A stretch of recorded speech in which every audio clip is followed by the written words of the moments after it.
Fuck it. We're live, baby. Right now? Like, Right this is now. going to be part of the show? No. This is. I Already have the hand on the head. Oh. Oh, ladies and gentlemen, welcome to another exciting episode of your show. That's right. It's the Kickout Crew. I want to thank everybody for the feedback from last week's episode. Hope you really enjoyed it. And here's the thing. If you enjoy what we're doing, why don't you be a friend and tell a friend about the hottest podcast around? I mean, why not? It's your show. That being said, want to thank the guys for joining us. Shout out Mike. He may be on later. He may not. Who knows? But we're off to another exciting episode of the Kickout Crew. And be sure to follow us on all of your socials at Kickout Crew. Subscribe to the YouTube. Watch the clips because we're pretty funny. And order your merchandise at angrylemonade.net. Go to the Kickout Crew. Pick up a t-shirt. Tell them the crew sent you. There we go. But yeah, that's enough of that. Welcome to the show, and fuck it. I guess it's time to kick it to B Rabbit. So what you serving us on this mom spaghetti, or what you got for us, Brad? All right, Brian, if you could put up the first picture, please. Okay, there we are. All right, so this is the cheese balls that's just on my table in my house. I'm packing my lunch. I said, yeah, I'll have some cheese balls. And I'm looking at the label there. Utz Halloween cheese balls. What exactly makes these cheese balls Halloween? Okay. Are they shaped like ghosts? Are they shaped like gremlins? No. They're just cheese balls in a big container with a label on it that says, these are Halloween cheese balls. Talk about a ripoff. I cannot deal with it. And we bought them.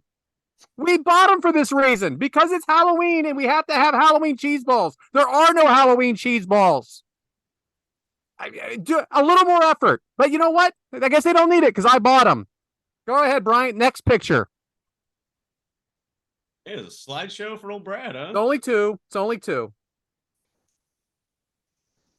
All right. So I'm driving home from work, and I've been driving by this place for 3 years. What kind of restaurant do you think this is? Fish food. What is it? Sushi? No. This is a Japanese steakhouse. What the fuck is going on here? This is a boned fish. Okay. What is appetizing about this? First off, I'm not even a fish eater, but but here's the thing. No, this does not look appetizing. I don't want to. Oh my God, we got to go there. Look at the bonefish on the freaking door. No. And by the way, it is a Japanese steakhouse. They get a lot of people, but it is not because of this. And it just drives me absolutely crazy. Like, what is appetizing about this? Nothing. All right, you can take it down. I was going to do a bunch of these, but you know what? It has to really get my attention. I'm not going to fake my way through it. Sorry. So, all right, I got to bring up the game, James. I'm sorry. And it's not because I'm happy with what the game was, because the game was absolute shit. I'm talking about the Eagles versus Cowboys. That's what I'm talking about. But I'm at the bar. We went out with a couple friends. And I'm like, all right, so let me just get something on tap. So I got Sam Adams Oktoberfest. And I thought that was a little odd. It's November, whatever. But I was like, okay. So I had two of them, and I asked for a third. And they said, no. You tap that keg. Now you have Winterfest. That was incredible to me. Winter Lager is bomb, dude. That is a good Samuel Adams beer. I literally changed the seasons of the keg. That's a first for me. I mean, I'm sure we've kicked Miller Lite and Coors Light, don't even know it. But the kick is seasonal.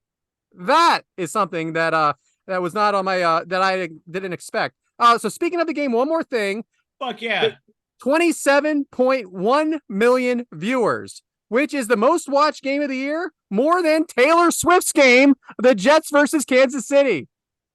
Because it's America's team. America's favorite team versus America's most hated team. I mean, that's what it is, right? That is very true. Finally, I'm sitting at work, and I don't want to be there. Let's face it, I don't want to be there. And well, not finally. I have one more thing after this, but I'm sitting at work, and I didn't want to be there, and it was early on a Monday, and I go, on hood. Now, this is very inside baseball here, okay? So we learned this from Tony Schiavone. This guy said that. So my young guy in front of me that works for me, he's about 28. He's about a little older than Devyn. He goes, What was that? I said, on hood. He goes, what? Wait, what the fuck? He goes, are you talking about Crip Mac? Yeah. And I go, and we could not breathe. He goes, wait a minute, because that was not on my bingo card this morning, okay? That you know who Crip Mac is.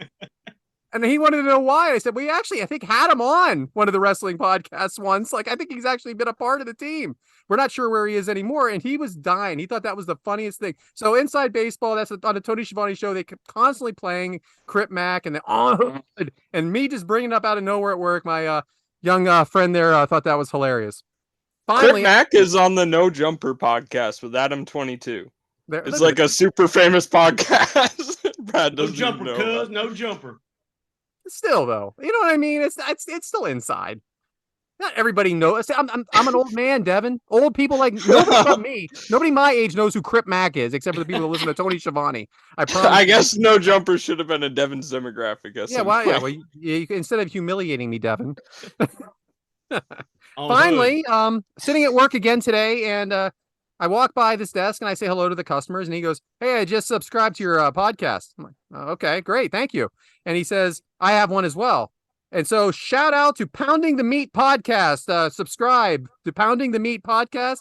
They actually are live as we record this. Are live tonight with Russo. Oh, so they're a legit like wrestling. No, podcast. I don't think they're legit as like that much. I told him we had Buff Bagwell on, and like I mean, we just kind of shot the shit back and forth, and it seems like he's yeah. Anyway, it was kind of cool that something like that happened, and we have a new subscriber now. So anyway, back to you, James. You actually met someone in the wild, man. That's crazy because I have yet to meet like someone's like, "Hey, I'll listen to your show." Like, I mean, So I what it is, at the James? bar. Like I told you, it's a trap. I have the picture of me and Meanie up on my wall, and if anybody ever asks a question like, "Hey, is that you and Meanie?" They're a fan. I don't know Yeah, if I like mentioned last this, week when you said that dude did, and you didn't even fucking tell him to listen to us. Yeah, 3 weeks ago, though, there was a girl that asked me if I was going to WrestleMania, and I said, yeah. And then she played a trick on me. She was trying to test me about something. She goes, I have a friend that knows Bryce Remsburg. I said, oh, yeah, he's my favorite referee. Nice try. All right, yeah, I know my shit. Anyway, that's all. Back to you, James. Hell yeah. Well, I'm glad, just glad for all that. Thanks for mentioning the game, Shit game. Hey, whatever. Referees, whatever. Maintain possession for a catch. All of a sudden it's short. Whatever. But hey, we'll play again in a couple weeks. And yeah, I don't know. Before I get pissed off, I guess we should move along. Go Dallas. That's all I'm saying. It appears speaking of trash ass football teams, I guess it's Devyn's turn for a topic. So Devyn, go ahead, enlighten us. All right. So I'm not talking about football, but it's the return of my topic. Know our crew. I'm just gonna ask our crew 3 random questions, and then ask our opinions on them. So for our first question, you are going to your favorite ice cream shop. What is your order? Go ahead. All right. What'd you say? Go ahead. Okay. I'm very simple. All right. So if we're going to Dairy Queen, I'm going to get a Blizzard. It's going to be chocolate ice cream. Okay. And it's going to be a mix of 2 different toppings. It's going to be chocolate chip cookie dough.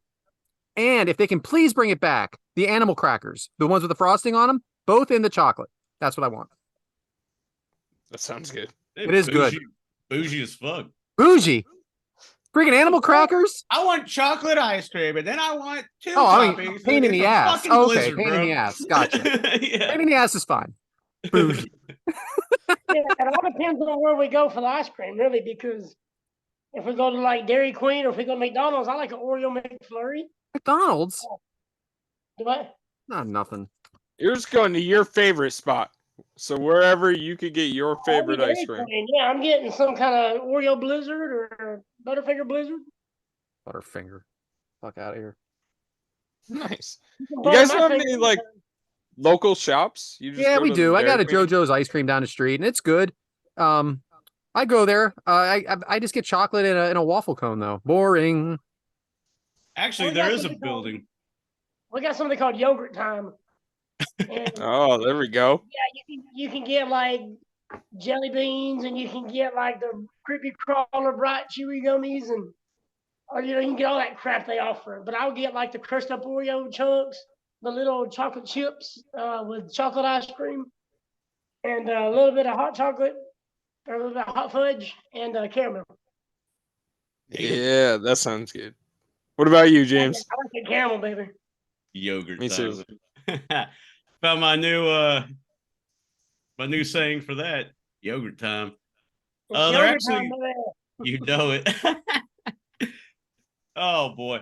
There actually is a place here that's shaped like a cone, like it has a like an ice cream cone. I've never been there, but I will say, Dairy Queen back in the day, man.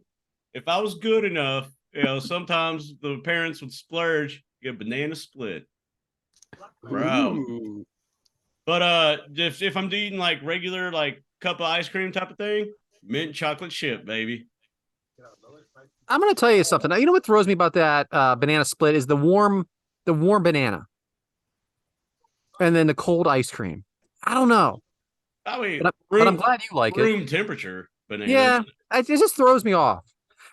I And guess. then there's also hot fudge in there. Yeah, hot fudge is good. But it's- Mine is just a basic cup of chocolate with some warm peanut butter on top.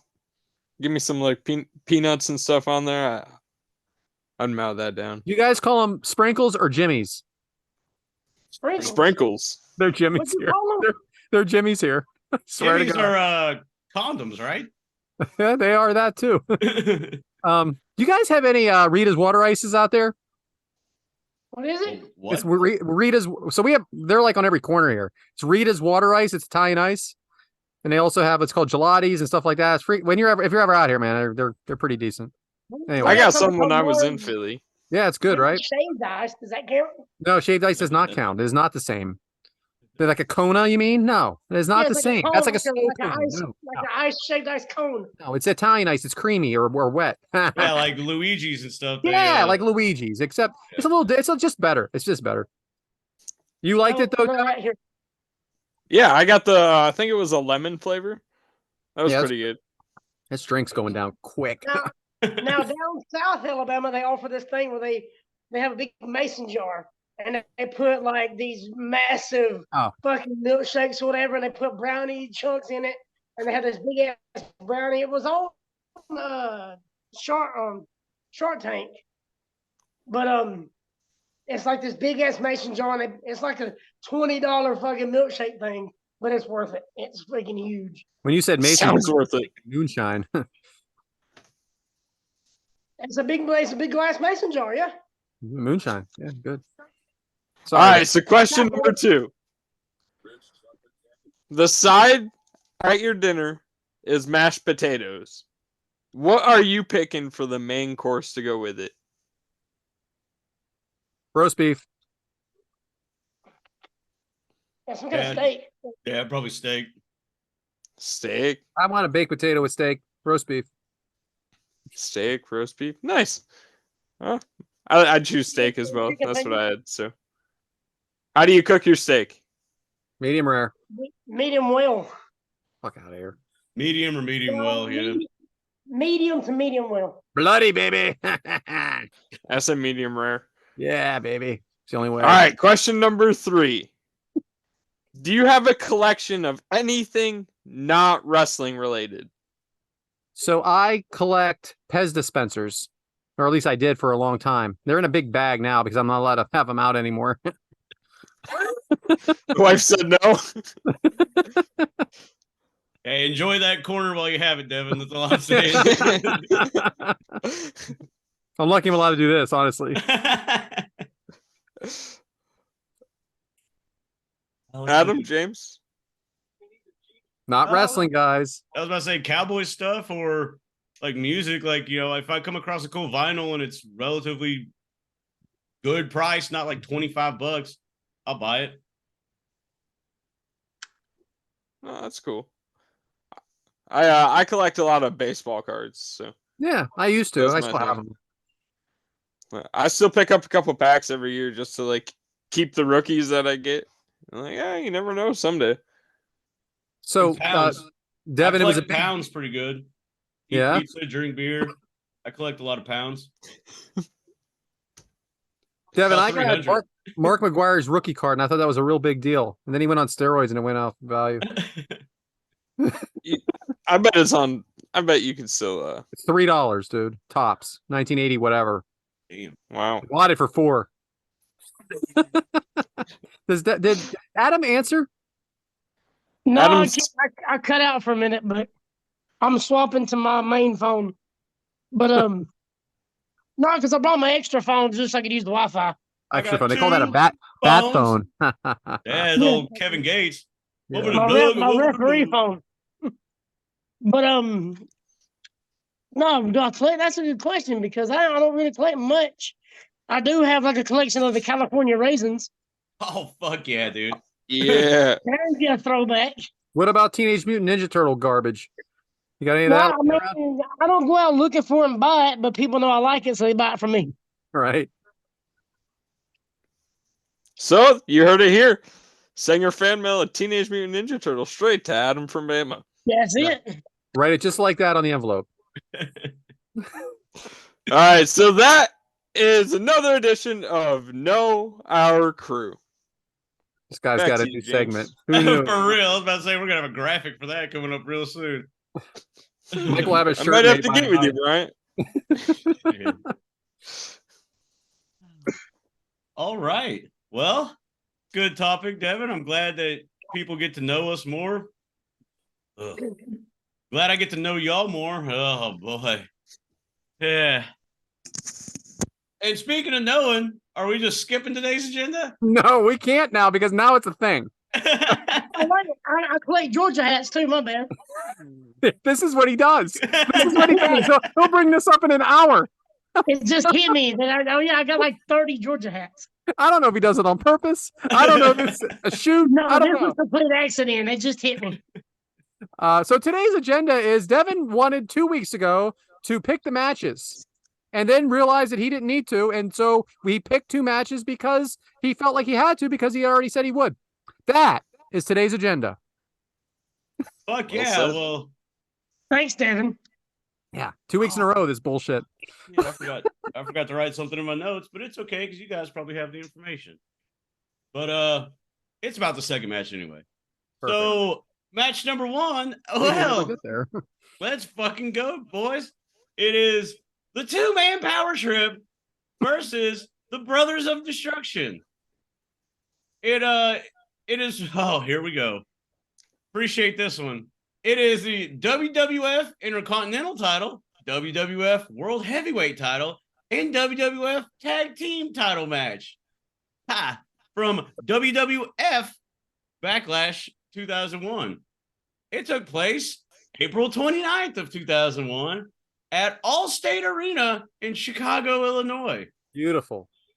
Chicago. See, now that's a pretty good picture of a venue right there. Just, Like, make sure nobody's there. before we take Right. it. We need it to be Move your cars from completely the front, please. empty. No cars, no people. For real. We're gonna Oh, find something funny about every freaking venue. It had a match length of 21 or 27 minutes, Oh, that's 11 all. seconds. Oh, that's Yeah. all. It felt like 47 minutes. Sure shit did. It had an attendance of 15,592. It had a buy rate, because this was before the network, had a buy rate of 375,000. And your boy, everyone's favorite, Diggity Dave Meltzer, gave it 3 stars. But hey, Devin, how did we get there? Was that 3 stars for every hour of the match? Boom, waka waka waka. So everybody knows that at WrestleMania in 2001, Stone Cold Steve Austin turned heel and joined Vince Weak. McMahon.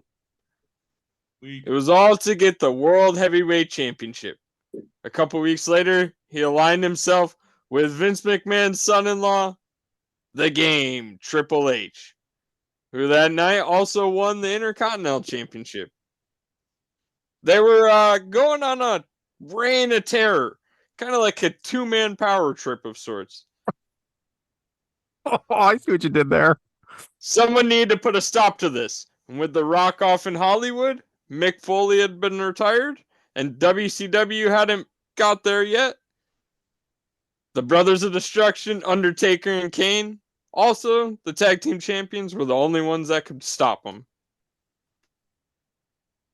Can't wait for heel Stone Cold and Triple H. Boy, we're fucking bringing out the big guns on this one. Who's ready for 11 pages of notes? If Mike was here, he'd be blowing Triple H out of this whole fucking thing. Yeah, let's hurry up and get through this before he gets here. So What is James, that, Adam? are the stakes in this match a little confusing? It I found makes no Christian fucking, Balor's shield. it makes no sense to me. Yeah. So we have the tag team, the Intercontinental, the WWE Championship up for grabs. F. Adam, does this make all the other matches on the card seem less than? Oh God, yes, especially when you put all these together in one. Yeah. And even the European, right? Like, where's that at? Triple H enters with Stephanie. He's the Intercontinental Champion. Glass shatters for heel Austin. No cheers, though, right, James? 'Cause nobody cheers for heel Austin, right? I'm kidding. I hate this so much, man. Heel Austin just kind of upsetting, but go ahead. But who are the announcers? Well, I'm glad you asked because it is.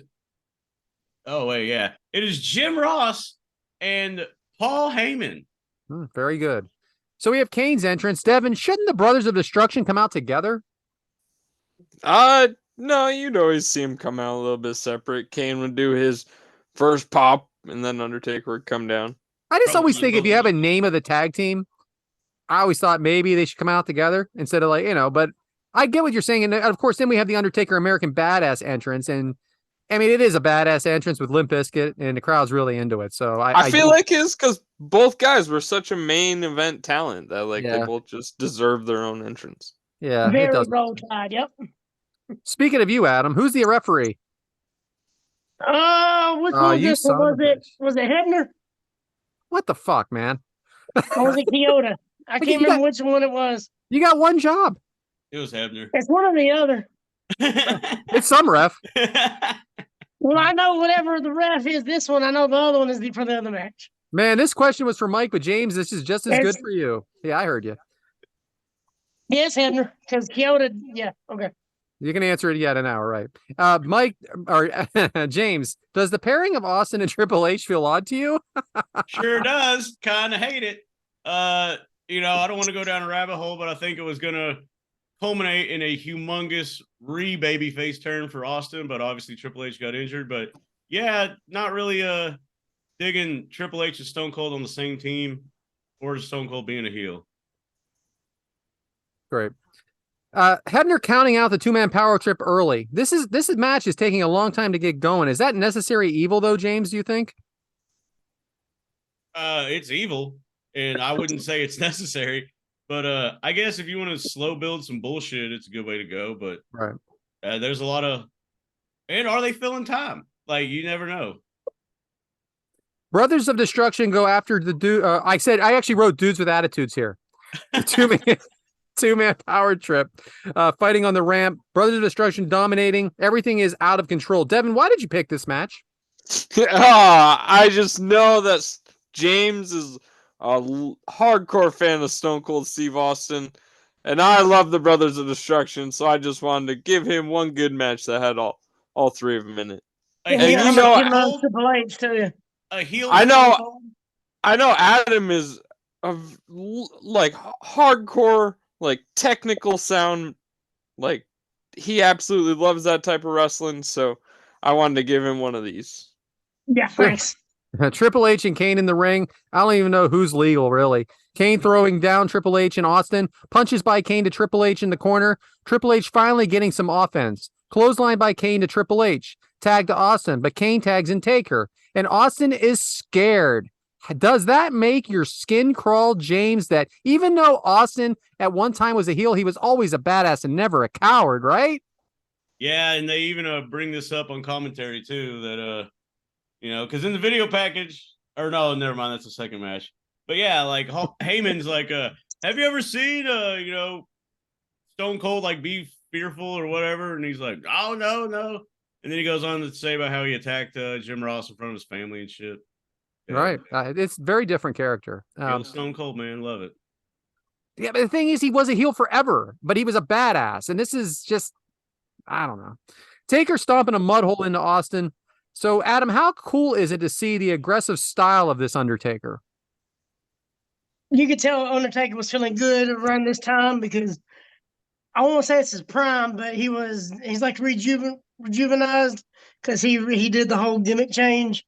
And I'm not sure how long before this he changed from Undertaker to American Badass, but you could just tell he had a little bit extra in this match. He did, man.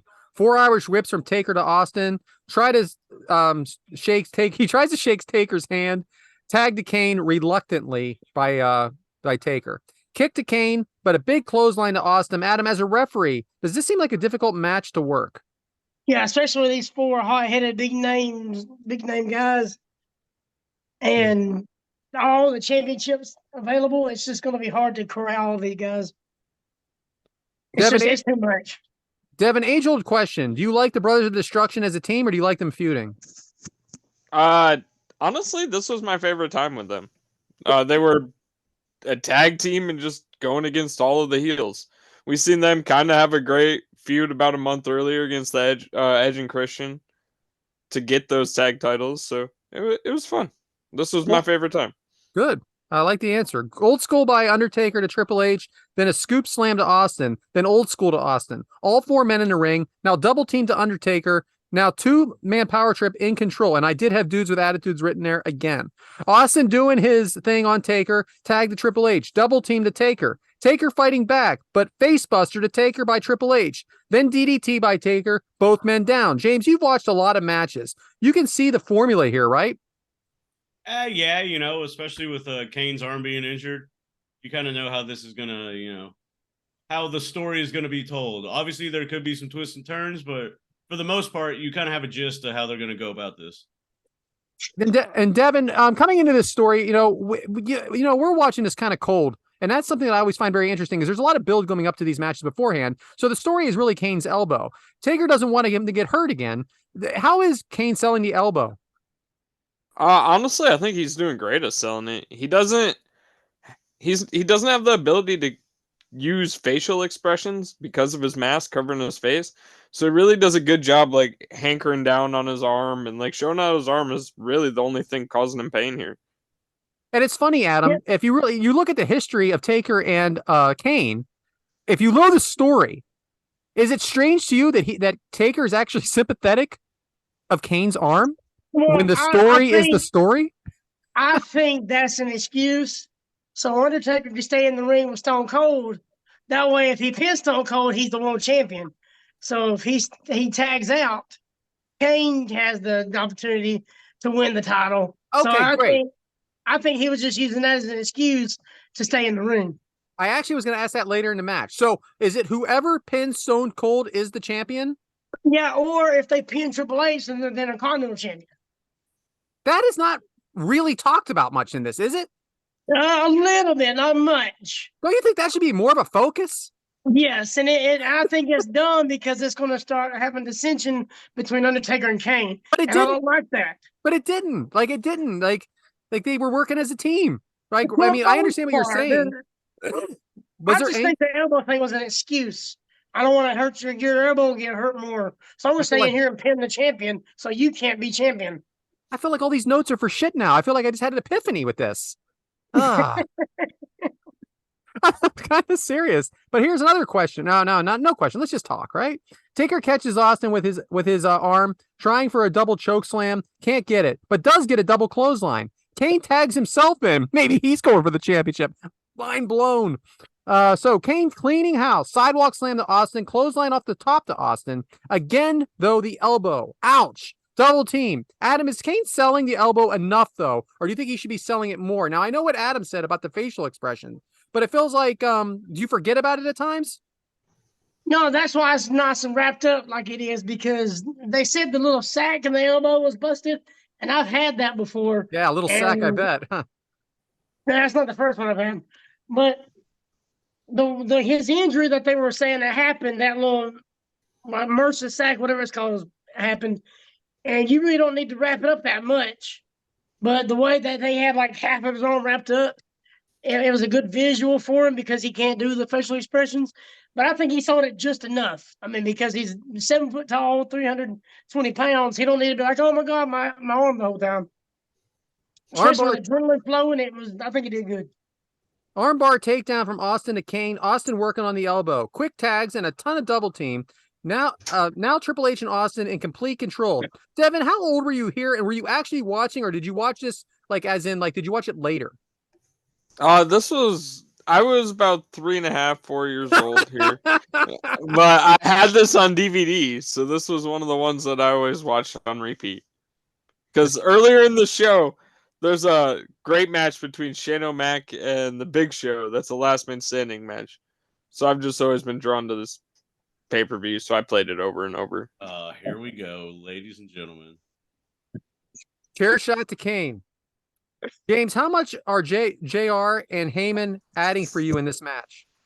I dig it. I did like how they said, like when you were just talking about Undertaker having a heart, it was like, because Heyman said that, and JR's like, well, yeah, he is a human being. You know, he's got flesh, he's got a body, blah, blah. And in my head, I was like, wait a minute, I thought he was a dead man. I guess now he's a biker. But, yeah, you know, I mean, the commentary was good. I think the second match we covered was way better, but, you know, the commentary was good here. So now the story is the elbow completely. Kane fighting back, but can't keep it going. They have him isolated. And, Mike, I have a question for you. So welcome to the show, Mike Whitaker. I'm back. Welcome back, Mike. We're glad to have you. Mike, wow, clean shave and everything. Does it seem like they were punishing Kane more so for going for the win here? Or did they seem like they were punishing Kane more than going for the win?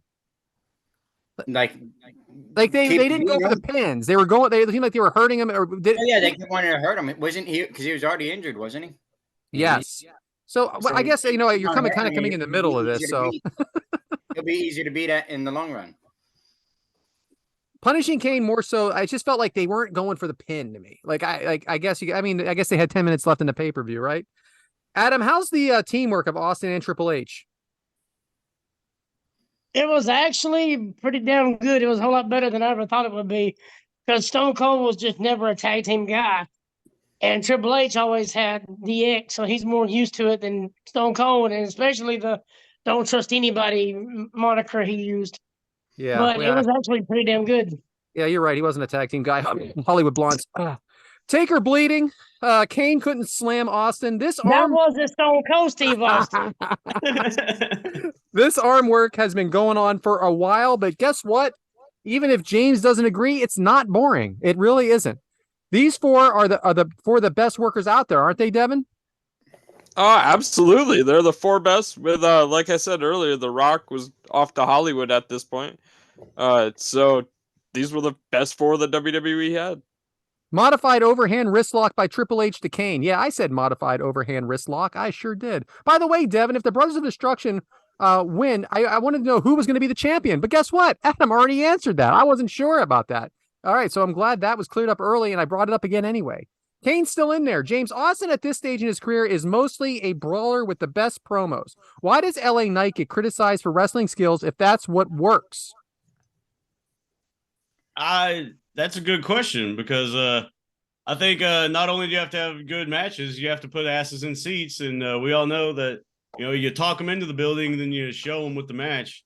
So I don't know why he gets so. I think it's because they just hate on the hot, flashy. Like he's the flash in the pan right now, so they're just hating on him. Still think that Adam's the one that brought him to the rise that he's at. Yeah, for real. I credit Adam for that too. He was not being cheered yet. Austin that's my guy too. Yeah. Austin with a short suplex to Kane, tag to Triple H. He's on top. Boot to Triple H. Crowd wants the hot tag. Tag to Austin. And Kane had no chance. $1 million dream to Kane. Yeah, I said it. $1 million dream to Kane. But that he turns into a suplex by Kane. Triple H still working Kane. How much more punishment can Kane take, Mike? He's a big red machine. He can take all the punishment you got. Speaking of punishment, what kind of punishment do you like in the bedroom? No, there's a lot. That was set up so perfect, too. Quit smiling like that, Mike. It's weird. Swear to God, it's written. Pedigree to I've never Kane. seen him smile so much. Stop it. Right? I was happy to be back. I'm just glad he made it for that question. Because it wouldn't have sounded real good with Bryant. Pedigree to Kane, tag to Austin to cover Kane, which was crazy. Hey, that right there reverts back to your they're just trying to punish Kane instead of go for the win. Because he could have pinned him, but no, tagged in Austin. Undertaker breaks it up, and that's what I was going to say. It doesn't matter who answers it. Very weird, right? That they mixed it up like that. Like why It wouldn't? was ridiculous. I mean, it just shows a little bit of choreographedness. Yeah, it was. It was kind of like, I mean, yeah, there's a lot of examples we could use, but we can go on that rabbit hole. Chokeslam by Taker to Austin. Stephanie distraction, and Hebner pushes Stephanie off the ring. Okay. Lands hard on her ass, too. Not a bad Well, bump, she kept right? grabbing him. Covered by Kane to Austin, kick out at 2. Insecurity to Triple H from Kane. Hebner hit in the face. Tag to Taker. Cleaning house. Last ride to Triple H from Taker into the cover, but Hebner says he's not the legal man. Devyn, what the hell is this bullshit? He's not the legal man. Earl Hebner didn't see it with his 2 eyes. And as Adam should know, because he's a ref, if you don't see the tag with the ref's legal eyes and he copies it with a clap like that, it's not a legal tag. Yeah, Well, 10 minutes and he later. heard her screaming the whole time, get out, get out. You didn't tag, get out, get out. Yeah, well. But Taker- the thing is, if y'all will watch right before everything happened, Earl Hebner just made the shit obvious. That's what I didn't like about this. He made it so freaking obvious. He was standing right in the middle of the ring. Like, why would a referee just be standing there? All So right. that aggravated the hell out of me. I'm sure it did. That's why I didn't ask you. Taker has a hold of Hebner. Austin with a low blow to Taker and a stunner to Kane. Taker recovers quickly, though. Title belts in the ring now. Taker and Austin out of the picture. Now they're just kind of fighting down the ramp. Boot to Triple H from Kane. Big boot to Stephanie. What a trooper, right, James? Stephanie?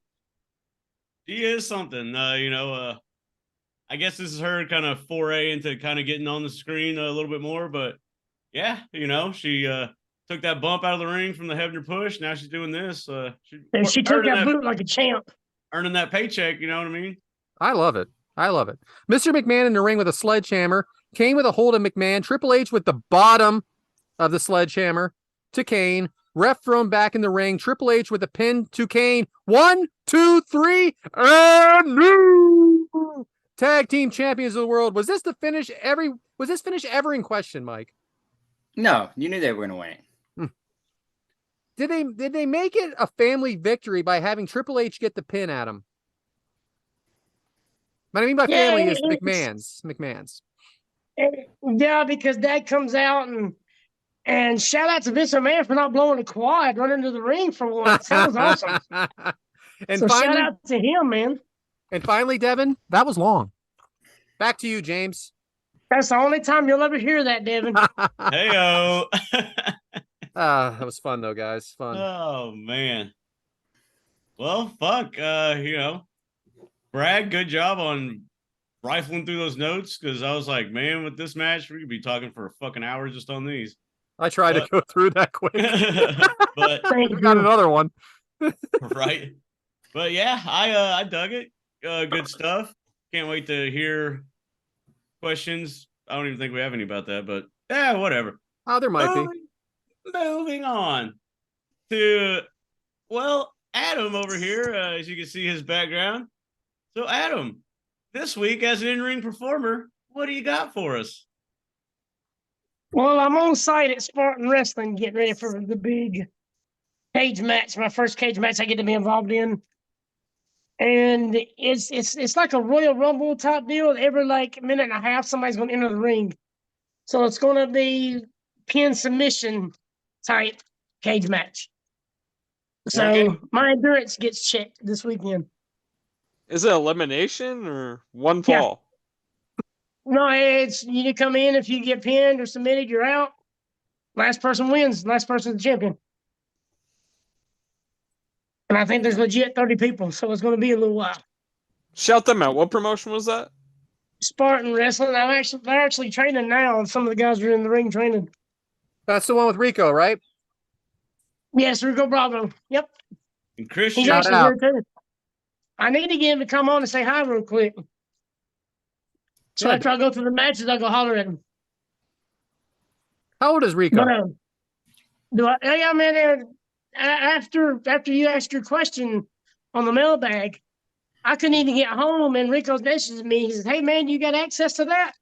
Apparently, he messaged him, and I wasn't. I can't. Why is the referee slipping my mind? Nick Patrick. Nick Patrick actually messaged Rico and said, "Hey, man, I gave you a shout out," before I could even get home to tell him. So I thought that was pretty awesome too. That's cool. But I will grab him here shortly so he can say hi. But no, SmackDown was not as good as usual. I think there was only like 3 or 4 matches in the whole 2 hours. But it was the build up to Crown Jewel. But Kevin Owens and Austin Theory was pretty good. Bianca Belair and Bayley whooped each other's ass. That was a pretty damn good match. What y'all think of Crown Jewel? I Yeah. enjoyed it. I wasn't surprised by anything. That was the only thing. I was hoping McIntyre might take it, but it don't surprise me that they're letting Seth Rollins run with it. Shout out to Logan Paul. I really think he did catch Rey Mysterio in a way that it could have been really bad for Rey. He tried to turn it into a move, of course, but it looked like Rey was landing right on his head. Okay, so I don't know what would have happened. We don't know for sure. We can never say, but they avoided disaster. shout out to the rest of the roster for not being good enough to get the U.S. Championship. That YouTube fuckboy has to come and get it. Nothing like a compliment in that right after, huh? I wasn't even going to mention that match, so I'm glad you did. I just I wanted to will mention say, that part of the I'm- match because I thought that was good. Roman and LA Knight, I thought was amazing. We all knew the outcome, but there was a moment there where you're like, holy fuck, they may let LA Knight pull this off. Obviously, you do that because you get the swing of momentum in LA Knight's favor, and then Roman, comes back and wins. But I think it's a good match, and it's another dude that Roman's had a great fucking title match with. And yeah, he's legitimizing stars during his 3-year, reign of terror. And that's all I gotta say. Like, So as we record this, SmackDown's tomorrow that is already aired as you guys listen to this. So I guess I'm just more curious of what's for LA Knight next. yeah. Mm. Yeah. Hopefully a Yeah, lot. yeah. Hopefully a lot. So what? Io Sky, Bianca Belair had a good match, and the return of Kairi Sane was good Not to see like her a back. pirate. Not dressed And like did y'all hear MJF? He kind of did a little shot to her, and I don't think anybody picked up on it. They said something about something being just stay sane and something pirate whore or something like that. And I don't think anybody picked up on that, but I did not hear that.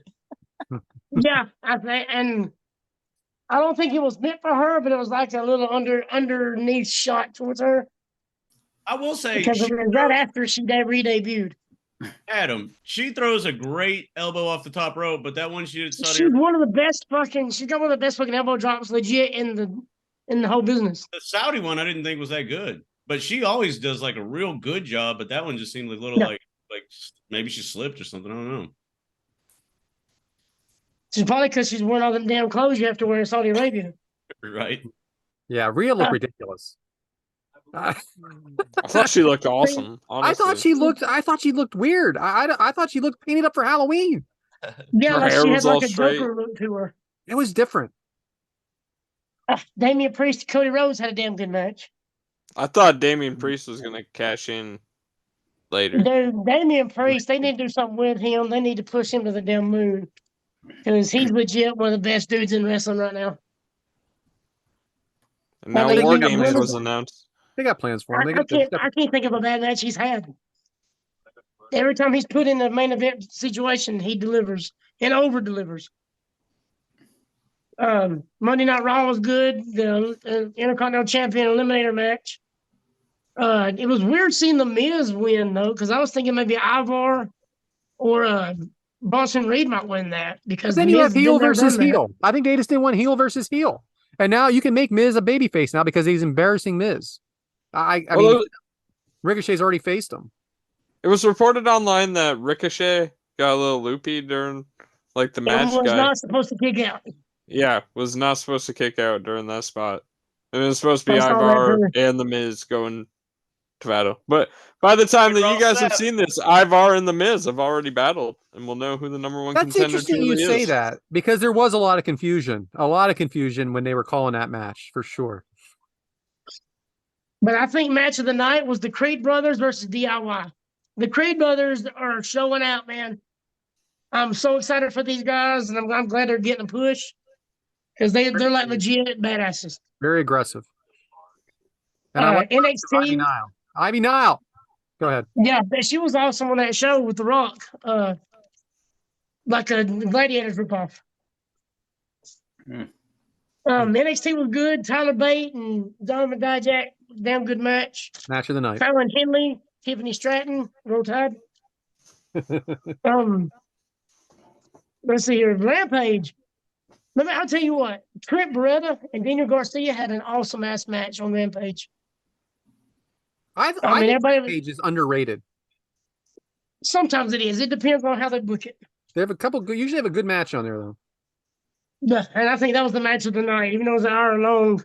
El Hijo del Vikingo, Penta El Miedo, and Commander had a good match, but too much flippy shit for me. But Trent Beretta and Daniel Garcia was the match of the night, I think. And then I enjoyed the Dynamite Lucha Triple Threat. I did too. The Lucha Triple Threat's pretty good. I think Commander. I don't know. It depends how I feel that night, I guess.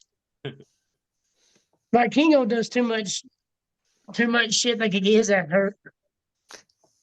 What do you think of the landing on your feet? When you flip out of a ring. Ridiculous, right? What's this, gymnastics event? Yeah, it makes it too choreographed. Take the landing, throw the arms up. Yeah. And then Dynamite, this is my last one. MJF and Daniel Garcia, damn good match. I feel Daniel Garcia is about to turn face, which would be good.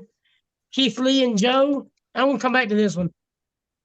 Penta Swerve was good, and then Mark Briscoe and Jay White was a damn good match. Were you surprised it main evented? Not really. I mean, if MJF Garcia is not going to, then I'm glad they did. Okay. But the whole Samoa Joe Keith Lee match, how do y'all feel about Samoa Joe just relinquishing the title? I like it because then it makes it seem realistic that he can win the next one. I always think it's unrealistic when someone that's holding a title is trying to go after another title. But why not drop it to Keith Lee? Oh, that's a good point. That's a good point. I mean, I'm just saying I just know why he relinquished it, but yeah. But he takes a loss. Yeah, he takes a loss. He takes a loss. But that does happen a lot. Like when Gunther loses that Intercontinental Championship, he is going for the main strap. We know that.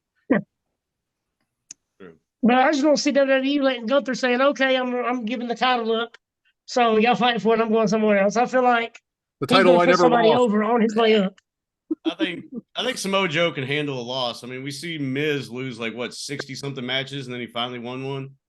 He never wins, right? Never, hardly ever. And then for like a star that's just getting started, like maybe I won't say Wardlow, but somebody like a Garcia or somebody like that could actually come up and beat him to kind of put him over on the way up to the championship. Exactly. It didn't have to be. It got to be a clean win. It can be a dirty win. Like Cool Hand come in and distract or something like that. So, it ain't got to be a clean. Oh, I beat him clean, fair and square in the ring. But put somebody over, man. Don't just say, "Okay, I'm done with the title. Here you go. I'm done with it. I want more." I understand why he did it, but I think it could have been done better. Agreed. Now we get a tournament, and we know Tony Khan loves his Oh, tournaments. So Jesus Christ. Fuck around, he does. Hey, Fucking paper tournament Tony. paper champion. I they ain't got enough tournaments and titles in that company already.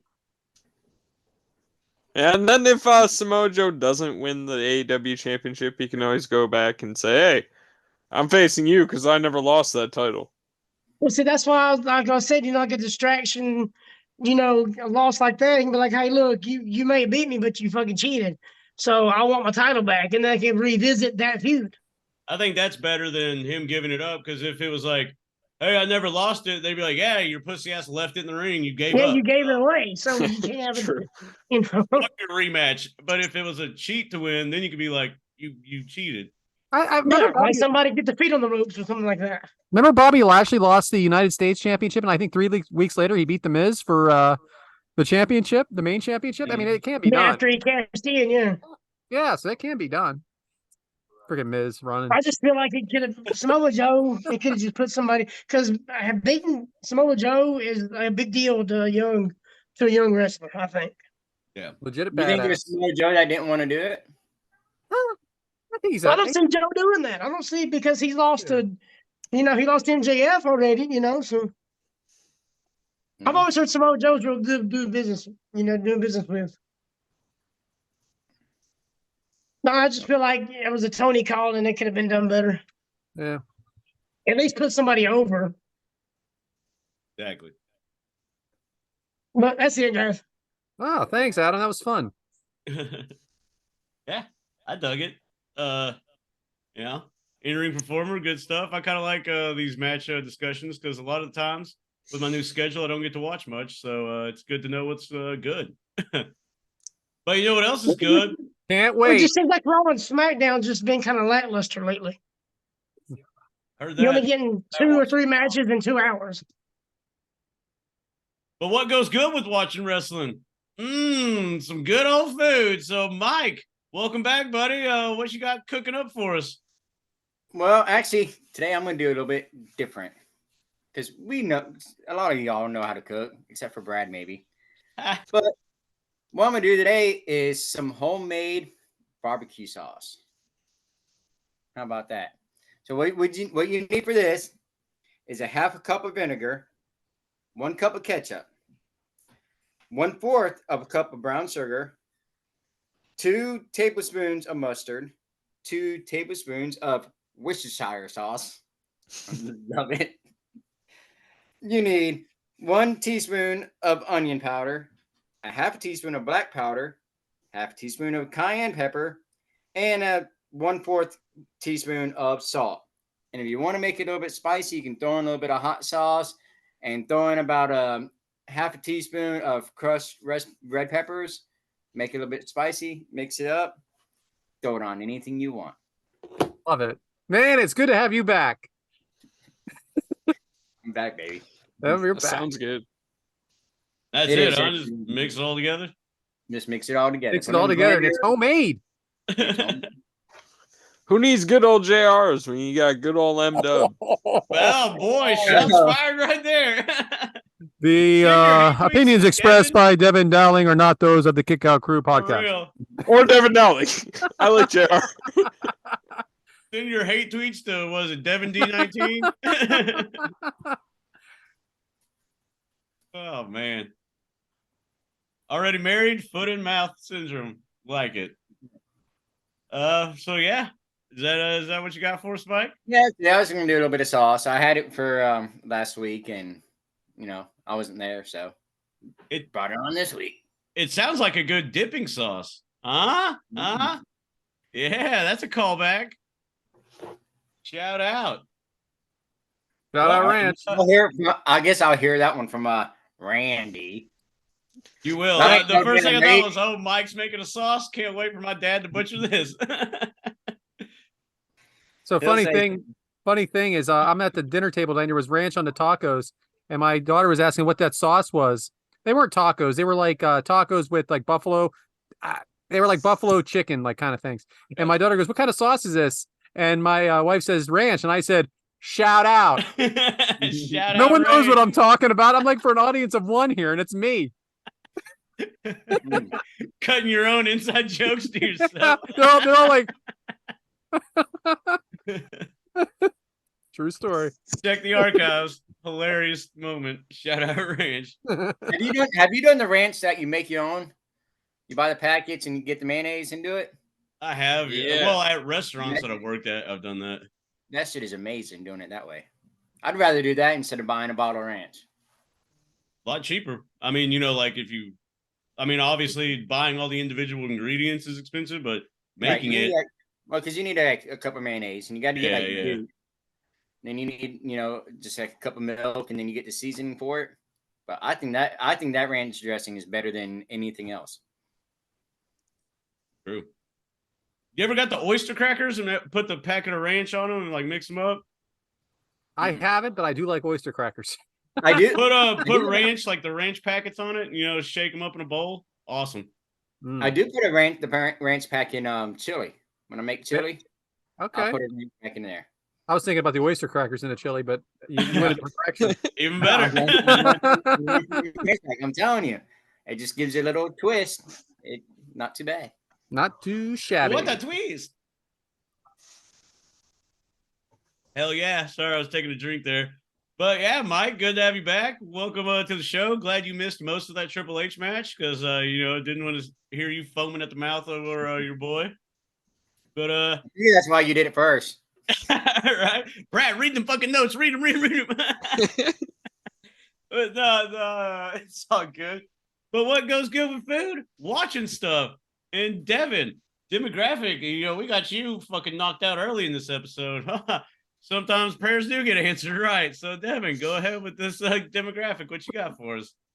So I'm watching, well, soon I'm going to be watching the newest wrestling biography. This one, it's about a referee. The referee's name is Colin Hunter. And the referee biography is called Ref Didn't See It.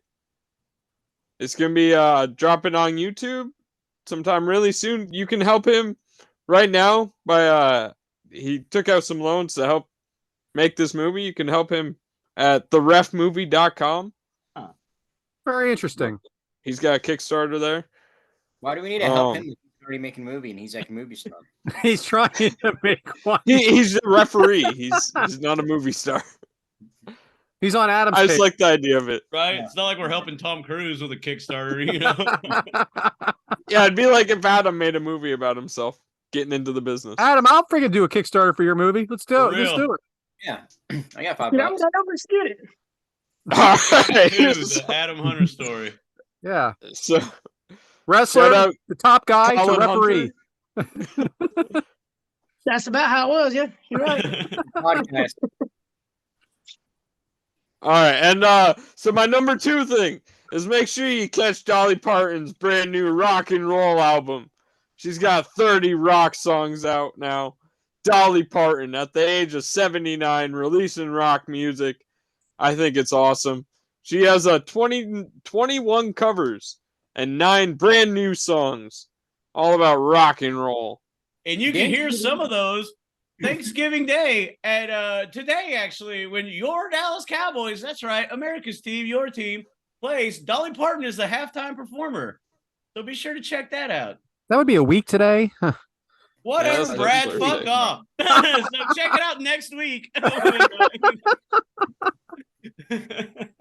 Didn't she do that because she got introduced into the Rock and Roll Hall of Fame, and she didn't want to get into it because she didn't make no rock music, so she made this album. So now she can go into the Rock and Roll Hall of Fame. Well, she's gonna be on the show next week, so we'll ask her.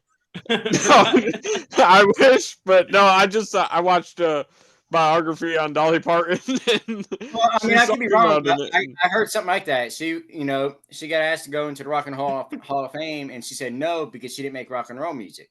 Brad, yeah, she just didn't want to. Yeah. You have to put be sure to check out at Dolly Parton on the Kickout Crew. Oh yeah. Yeah, maybe. All right, yeah, we should get a Kickstarter to get Dolly Parton on an episode. Yeah, that's gonna be one big start. Yeah, for real. Yeah. Yeah. Is that it? It'd be more like That's two what you big got. dicks. Never mind. There it was. I knew somebody was going to make the joke. I knew I wasn't doing it. 79 years old. Dude, at 79 years old. Back So to that- you, James.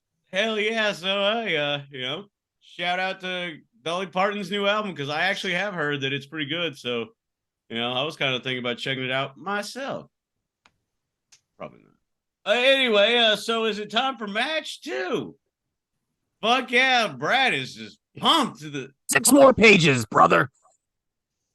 and it is My kid has basketball. I'll be back. it is Team Stone Cold versus Team Bischoff. And it is a Survivor Series match. How? From Survivor Series 2003. It took place November 16th of 2003 at American Airlines Center in Dallas, Texas, where the Dallas Mavericks play. There's a bunch of Dirk references in this match. But yeah, shout out to Dallas, Texas. I don't have anything bad to say about that building. Yeah, looks good. It's awesome too. Yeah. You know what else is awesome? It had a match length of 27 minutes and 27 seconds. Fuck yeah, dude. Devyn, pick some good ones, huh? Freaking 54 minutes. It's a marathon, not a sprint, to old Devyn, I guess. It had an attendance of 13,487. It had a buy rate, because this is before the network again, had a buy rate of 450,000. Not a bad number. And Meltzer, your boy, gave this one 4.25 stars. What? 4.25. Well, he gave this a Kurt Angle level match. Come on now.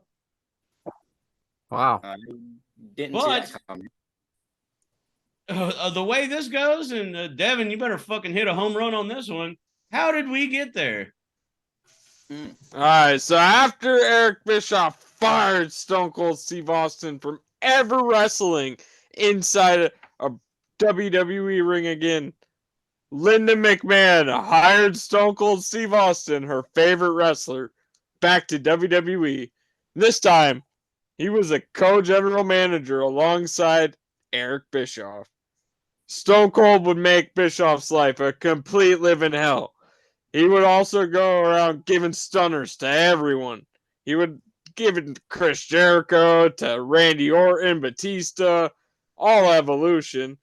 He was making all the heels' life living hell, making us enjoy it. But Eric Bischoff had an idea that he really needed to go with, he needed to talk to Linda about. And it would solve all their problems. So, Eric Bischoff's idea was Eric Bischoff's team versus Stone Cold's team.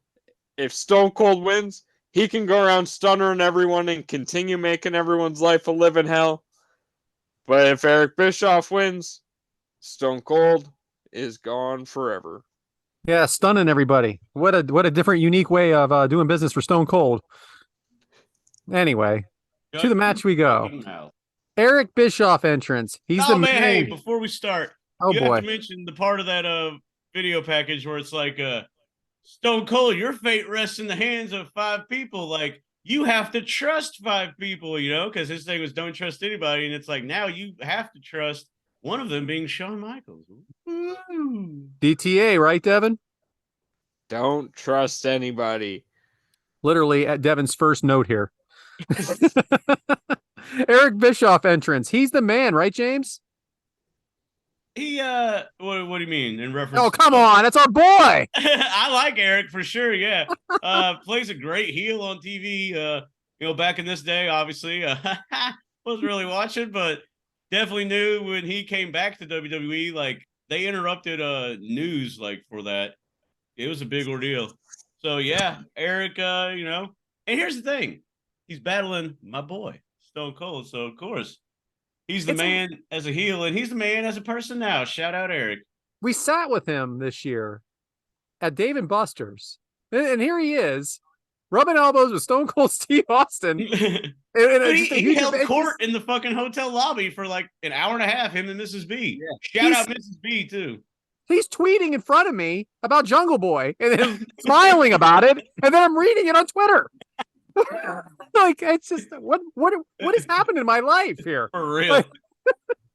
Like, we have Eric, we have Jericho, we have Teddy Long, holla holla, Mark Henry, Christian, Stacy Keebler, Scott Steiner, Randy Orton. What the hell, Mike? What a compilation, huh? That's crazy. And and out of both teams, look how many is still on TV on a weekly base today. I mean, Does it feel like one of them just shouldn't have been in the group? what, Teddy Long? Don't talk about Teddy that way.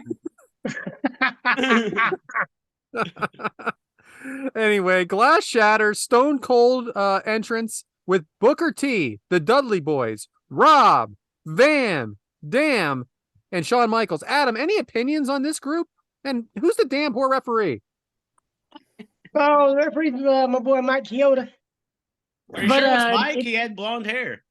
Oh, damn I it! know he had some highlights too. It was weird. Oh, No more well, I'll just cross that question off the notes here.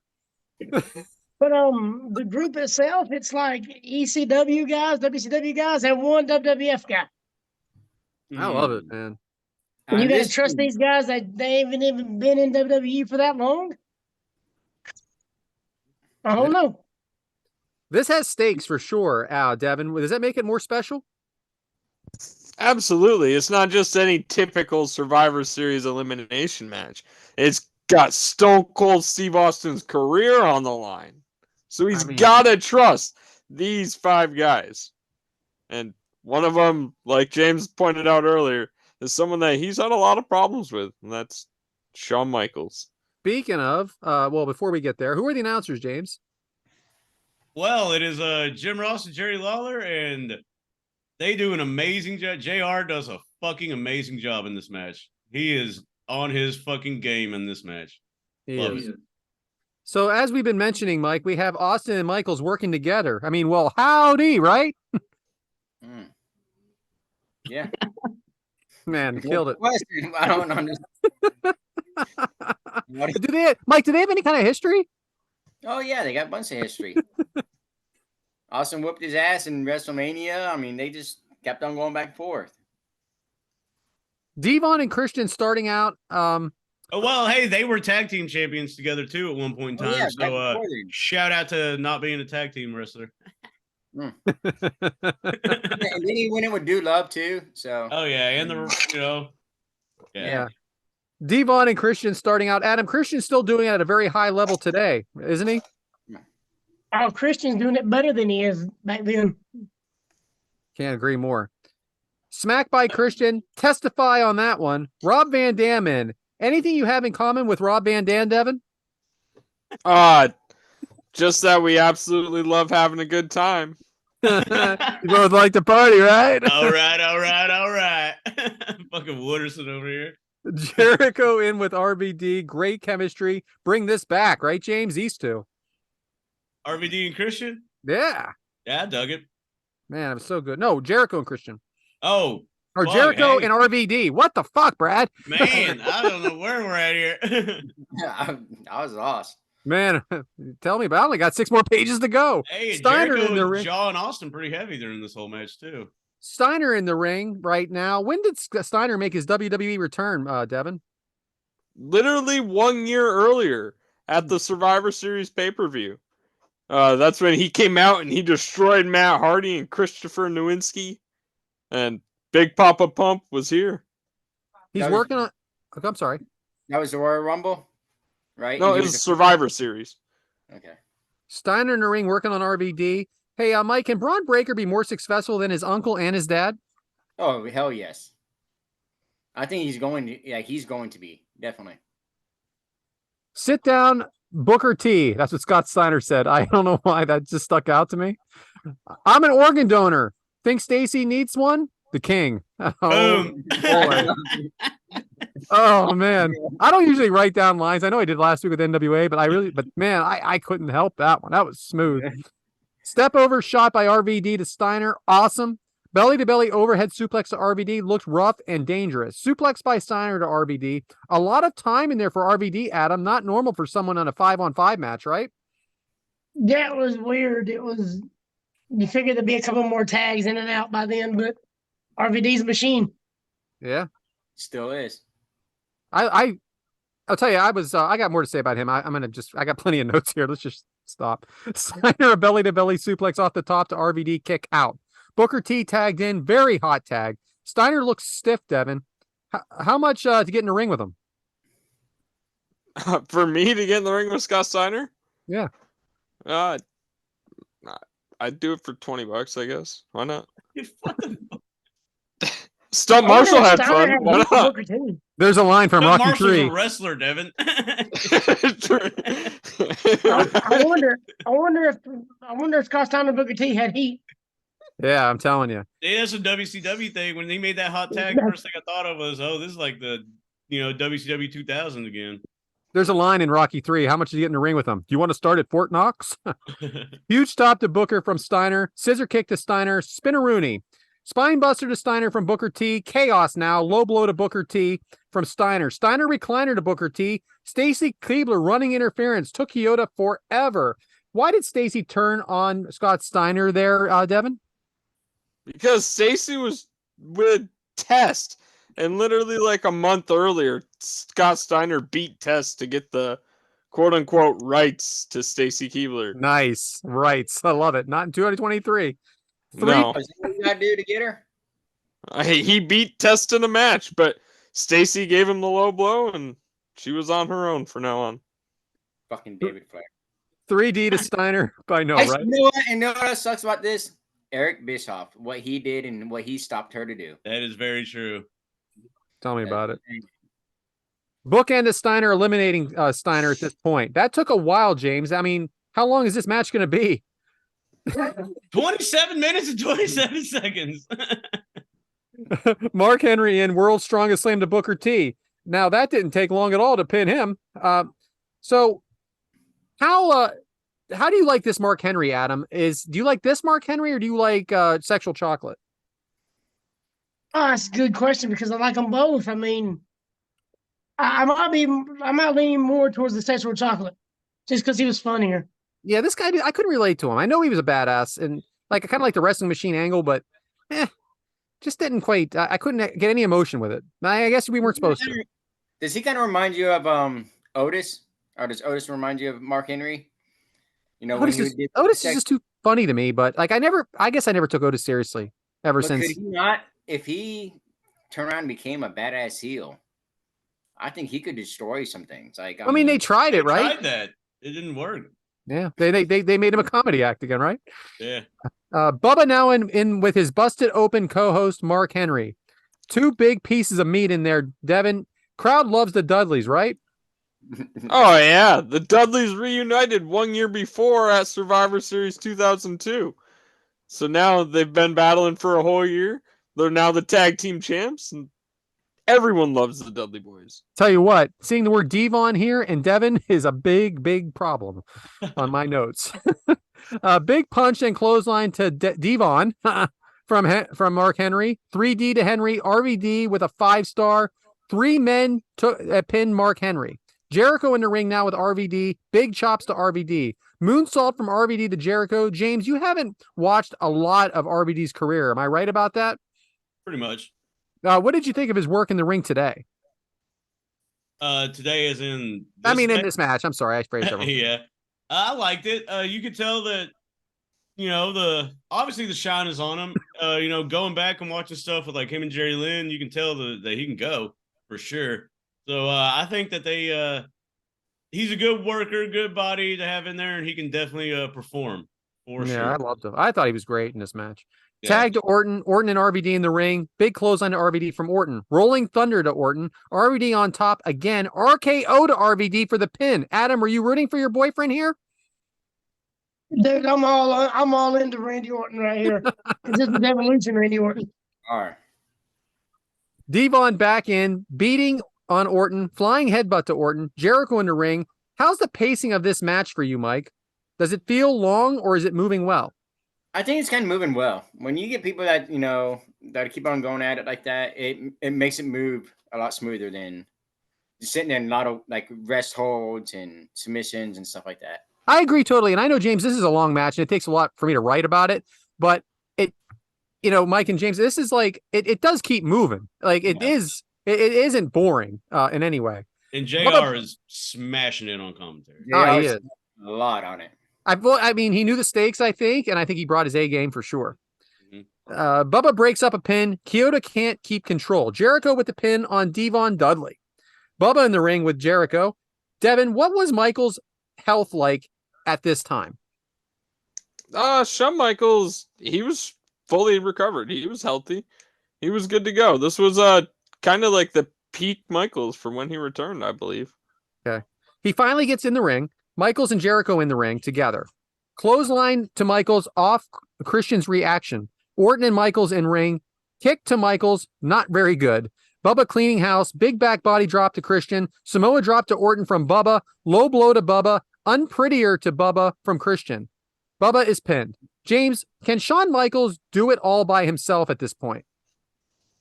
See, this is a very interesting fact because you kind of think, okay, like at this point, like, okay, yeah, he's gonna, clean house and get Stone Cold this victory. But in the back of your mind, you're like, but that's too foreseeable. That's too predictable. So do you think Shawn Michaels will take on these three dudes? I don't know. It's intriguing for sure. Well, now, see here, I wrote this here because I wasn't real sure about Michael's health at the time because I mean, I can't remember. This is a long time ago. Yeah. But I know why he wasn't in there early now, knowing that he's the only one left. Yeah. You get it now, right? You totally get it. He's the only one that can wrestle at this point, and there's 3 guys left. So you know he's gonna be in there for a while. And he was wasn't he the last guy Austin asked because the history between them and all I love that. I love that. I think that it's just really well done. And he's fighting for Austin. Like it's kind of they have the history, but he's like, hey man, I need you on the team. And now literally it comes down to he's the one that has to save Austin. Like it's good storytelling right there. Very good storytelling. Now, Adam, we had touched on this earlier, but I'm going to go back to it. Kyoto has some nice highlights in his hair. Have you thought about it as as a referee performer? Not yet, but now that you mentioned it, I might have to do that. I think you should. Yeah, when you have a wrestling match at 8 and then you have to drop a boy band record at 9, boom, that's what Kyoto looked like. I think Kyoto's mailbag would be a great place to ask what he thought of it, and if you should do it. Okay. 3 guys left from Team Bischoff. If you were a betting man, Adam, who gets the pin? Orton, Christian, or Jericho? Oh, Orton, 100%. Of course you're such a pain in the ass. This is like Mike with Alexa Bliss right now, Big triple team, it's ugly. Michaels in a bloody mess. Christian posing like Michaels. Big kick from Michaels to Christian into the pin. 2 men left, Mike. Is this too much blood for you? Wow. I can't believe you had that picture up. That's a great producer there. Bryant. No, it's not because it's part of the storytelling. I mean, it's not like they're out there with barbed wire and light tubes and everything else. So no, they're definitely not. Big time selling the corner by HBK into a big clothesline by Jericho. Kick out Michaels. Devyn, having a blister on my hand from all this writing. I just wanted you to know that I wrote that. I was reading it like it was a question, but I have a blister on my hand, and that's true. It's a shoot. Fantastic. But what appealed to you next week? But what appealed to you in this match that you thought that carpal tunnel was a necessity? It's the whole storyline, like James was just saying. The appeal between James's favorite wrestler, Stone Cold, and so many other guys' favorite wrestlers as well. And my favorite wrestler of all time, Shawn Michaels. And they kind of are almost forced to work together. It's beautiful. It cracks me up that I read this like I didn't write it. Michaels with a sleeper on Orton. Orton countered with a suplex. Jericho in. Orton breaks up a pin. Bulldog by Jericho after Orton was thrown high out of the ring. Lion salt by Jericho into the knees of Michaels. A bloody mess. Roll up by Michaels on Jericho for the pin. James, do you believe? Do you believe? See, this is what I was saying earlier. Like, once it got down to 1 versus 1, like, okay, we've seen this before. And especially, like, moving forward, there was a match at SummerSlam where one guy took on a whole fucking team in one. Yeah. So, yeah, when it got down to 1 versus 1, you kind of thought, okay, Shawn's going to do it. And real quick, this roll-up for Shawn Michaels over Chris Jericho, I thought was huge because at the next Royal Rumble, Chris Jericho is going to enter number 2. Shawn Michaels enters number 1, and they start the whole storyhood, like you were my childhood idol storyline between Chris Jericho and Shawn Michaels before the WrestleMania match. So I thought this quick roll up, Shawn Michaels didn't super kick him. He didn't really destroy Jericho. He just barely rolled him up, just barely beat him. Yeah, The crowd goes ape shit here that's too. good storytelling, yeah. And It's a great shot by Kyoto. JR is JR is going awesome. And the crowd pops, JR is losing his shit. Like, love it. You're right. So Bryant wants everybody to know that was wrong. Freaking Bryant. Roll up by Michaels on Jericho for the pin. Like we said already, I'm sorry. Chair from Jericho to Michaels. Orton into the cover, kick out. Orton knocks out Kyoto. Very awkward. Did you feel that, Adam, that knockout of the referee? I just think there was too much going on right here at the end. I mean, poor Kyoto, he took it like a champ, though. Boy, he took it like sideways. I bet that hurt. I bet JR put some cheese on his Whopper after that match, Kick from Bischoff to Michaels. Austin in the ring. Takes care of Bischoff. Stunner to Orton. Okay, you having fun, Mike? I mean, is this chaotic fun, or is this are you over it at this point? This is when I'm like, something's gonna happen. Yeah. I mean, there's just so much going on. We got that one nice stunner from Austin, but I mean, it's too much going on. It's not part of the match anymore. Batista in the ring. Batista bomb to Michaels. Orton with the cover. Kyoto with the 1. 2. 3. Devyn, Batista, really? That's how we're going to end this thing? Batista. Yeah. Batista powerbombed the shit out of him. He hit hard. He did it hard. Austin's face, James. Was that a believable shot of his face or what? It was pretty damn good. And, because you feel it. Like, even the crowd kind of went a little quiet. Like, and JR is like, 14 years of being on the road and it's, over, blah, blah, blah. And, I mean, great shot of Steve. And then to show, like, the back, I kind of liked when they went back to the ring. And you can see, like, Steve standing there and the cameraman standing there. And, like, the aftermath of the match. I thought that was a cool shot. Even with the cameraman, like, there. I thought it was, like, brought a lot of more realism to it. Then Stone Cold, slowly walking back, like, holy fuck, I was too busy beating up Eric to see what happened. So Stone Cold standing over Michaels, they're talking, seems real, pulls him up, they shake hands, walking up the ramp together. Then the glass breaks again. Austin walks back out. James, back to you real quick. Should this have closed the show? I would assume it would. I think the headline was, what was it, Goldberg Triple H, I think was the Yeah, headline? It wasn't this. That's what I'm getting at. I would assume it would have closed the show, especially if you're having Austin lose like that. Or Team Austin lose like that. Did they want to end on a high note? Was this not a high note? I don't know. Undertaker was still to get buried on this pay-per-view. So. I just thought this what's as big of a star as Austin. You close the show with Austin, but anyway, I mean anyway. Crowd's chanting, and then Austin speaks, and then you got the what chants, which one thing I don't like about Stone Cold is that he invented that. But it's good stuff overall. Fucking Coach comes out, not Coach Rosie. Shout out. Wonder what's going to happen, really. Security and the coach, right? So it's Austin cleans house. Coach getting a mud hole stomped in him. Stunner. Glass breaks. He drinks the beers again. He's getting beers thrown at him. Salutes the crowd. And in Dallas, by the way. Mm-hmm. I wanted to mention that is important to him. He mentions how important that is to him to start there and end there. And leaves 2 beers in the ring. And I wrote at the bottom here, see you in 2022 at WrestleMania for your next one. But it still gets you when Stone Cold gets on that run, like at the end of the match and everything. It still does something to me, man. Like I was even watching it, like getting hyped up, kind of halfway, like getting pretty emotional about it and everything. Like I don't think we're ever going to see a star like him again. No, and just because even years later, watching his stuff, it's just like like you just get you get all giddy into it again, man. It's what a character that was. There's some questions about this that you guys haven't seen over on Twitter, and I'm going to get into that. Are you guys ready for questions? You want to talk about it? Okay. I want to shout out Josh Fields. Last week, he asked a question for the show, and it came after a time that we weren't prepared to ask it, but I want to ask it anyway, if everybody's okay with that. Josh, one of our loyal fans, been on the show. We want to always we want to keep our people happy, right? Yeah. Keep them asking questions. So he he's said the homie too. He said, "Who is your favorite all-time NWA wrestler, and who is your current favorite NWA?" Go ahead, Devyn. You can go first. So my all-time favorite NWA probably has to be Ric Flair. I mean, Woo!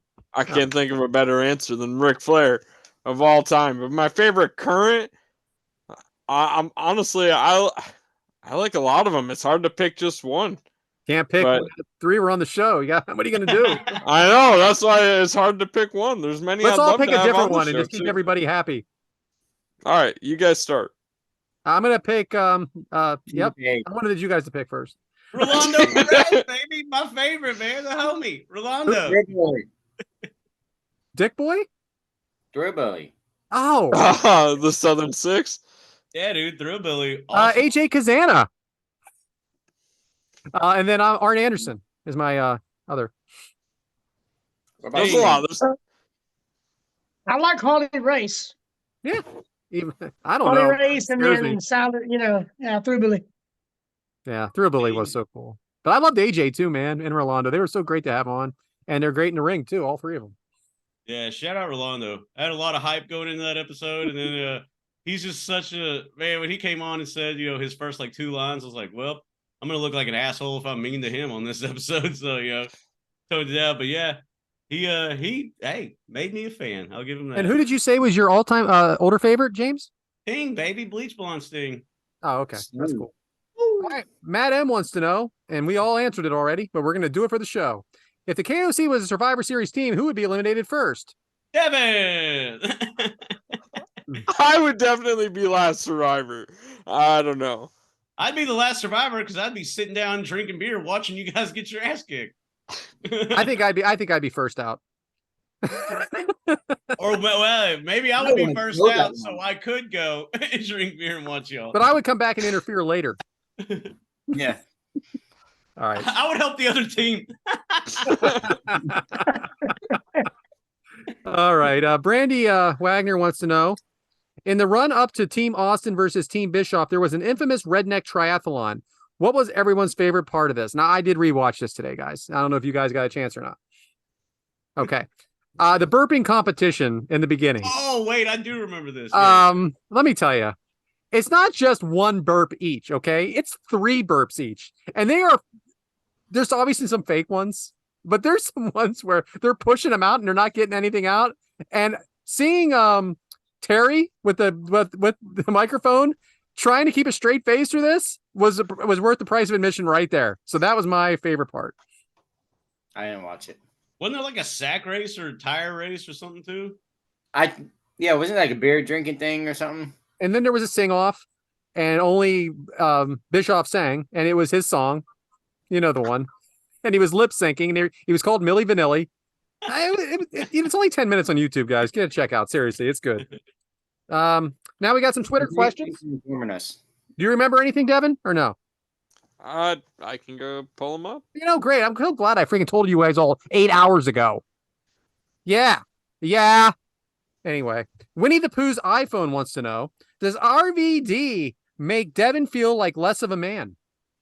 Ooh. Absolutely not. I don't know, man. I like RVD. You don't think Erica would be interested in RVD? What? Why? Listen, Winnie the Pooh's iPhone wants to know. All right, Winnie the Pooh's iPhone. Me and you might have some beef. That was a very specific question. Yeah, listen, It was. All right, Shots fired, Winnie the first microphone wants to know, is a Survivor Series match a great way to build an underdog story? It's a what? A great way to build an underdog story. Yeah. So in this particular match, you have Be too predictable though.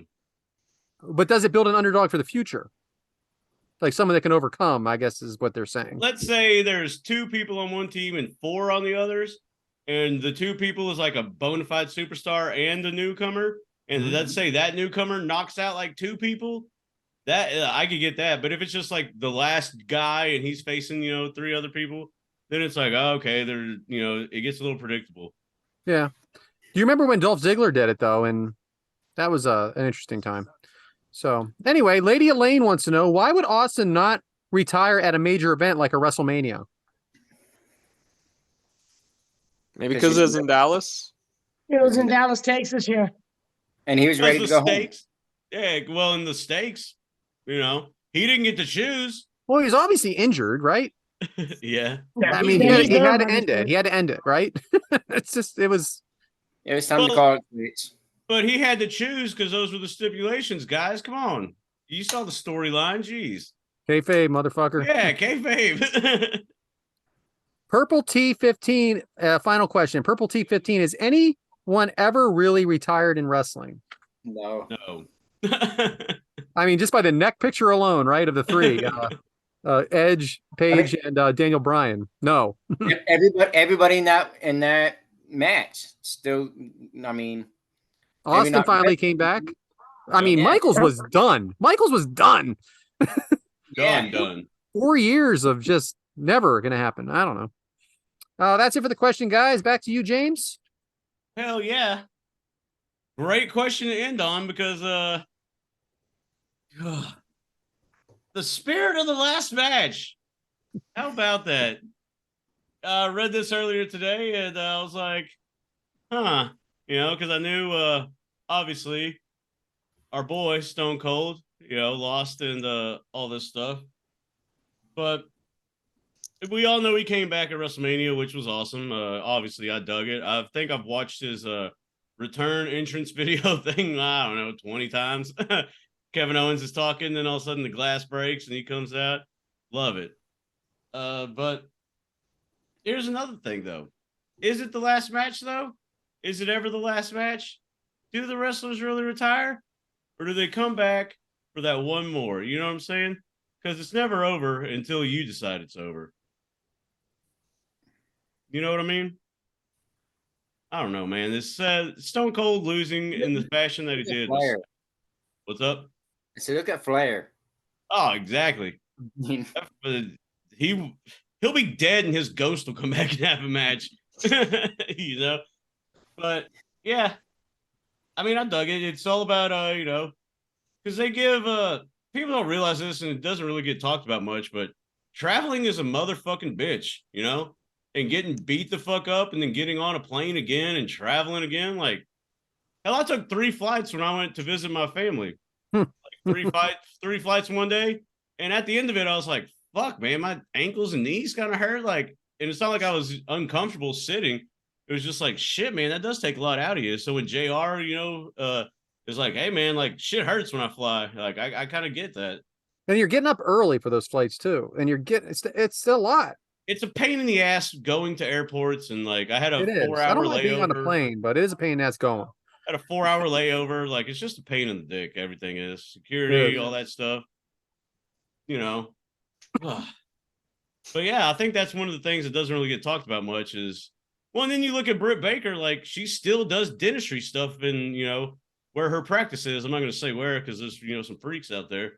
But, yeah, like, she's still... Huh? She's in Pittsburgh. It's not a secret. Well, there you go. How many creeps do you think, like, try to book her as a dentist? She's online. You can book it. It's available. There's got to be a screening, though. Like, there has to be a screening. I don't know, man. I don't know. It's so odd to me. It's so odd to me that she does this. You could get some real weird wrestling fans that are like, is she really still doing it?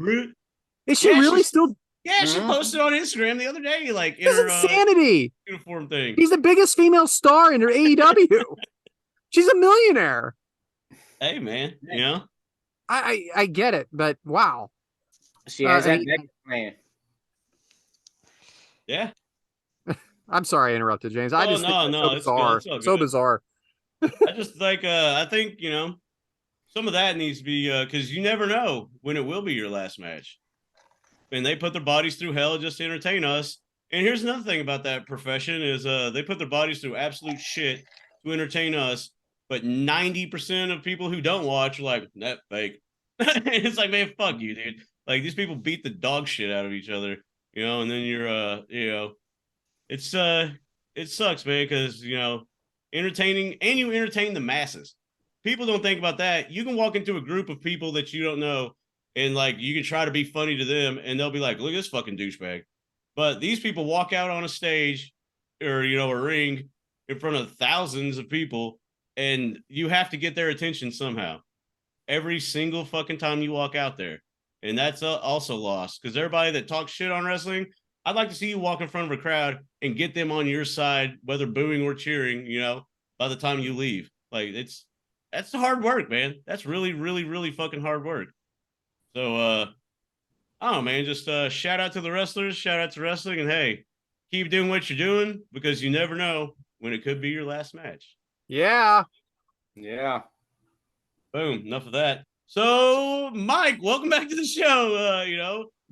What you got for us on your topic? Well, I listened to you guys today. Should have watched the video version, you sexy bitch, you.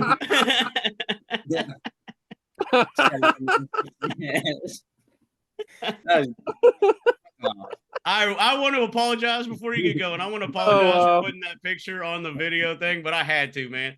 The minute I saw that, I was like, I did it. Legit, James texted me 12 times about that specifically, and I'm like, he'll be cool. It's cool. I was like, man, this is either going to go one of two ways. Mike's either going to hate me forever or this is going to be hilarious. Oh, man. So, but I heard you guys talking about fast food. You guys talking about your favorite fast food restaurants and stuff like that. But I want to put a twist on it. Because, you go sometimes, you might find a place that has a KFC and a Taco Bell in it. Something like that, right? Yep. But if you walked in a building and they had a Wendy's, McDonald's, Burger King, Chick-fil-A, Checkers, whatever it was, what would your meal be? So would you get fries from one place, a hamburger from this place, A little a la carte. Yeah, you see what I'm saying? Like, that's what I want to go at is like, so like for me, I'm going to go with Checkers fries. I love Checkers. So I'll go with Checkers fries. I'll go with Wendy's chicken nuggets, but McDonald's barbecue sauce. So asking y'all, what would you do? Man, oh man. I'm going with McDonald's fries. I'm going to go with Wendy's chicken nuggets. I'm going to dip them in Chick-fil-A sauce. And oh man, I'm going to get 2 tacos soft and 2 tacos hard from Taco Bell. And then I'm going back to McDonald's for the Big Mac. You're not getting the Locos tacos? Come on, Brad. It's too much. It's too much. I don't hate them. I just prefer not. Surprise, your favorite ice cream ain't vanilla. I don't hate vanilla, but I like chocolate. So I'm hungry. I'm gonna run to Arby's. Oh I'm gonna shit! I love Arby's. I'm gonna grab me 2 big beef and cheddars. Big beef. I'm gonna have those. Those are delicious. Then I'm gonna run over to Wendy's and I'm gonna grab their nuggets because I'm jumping on the bandwagon with you guys. Wendy's nuggets are the best. And I'm gonna have to. Yeah, we heard that in the archives. And then I'm running over to Burger King because I think they have the best sweet and sour sauce.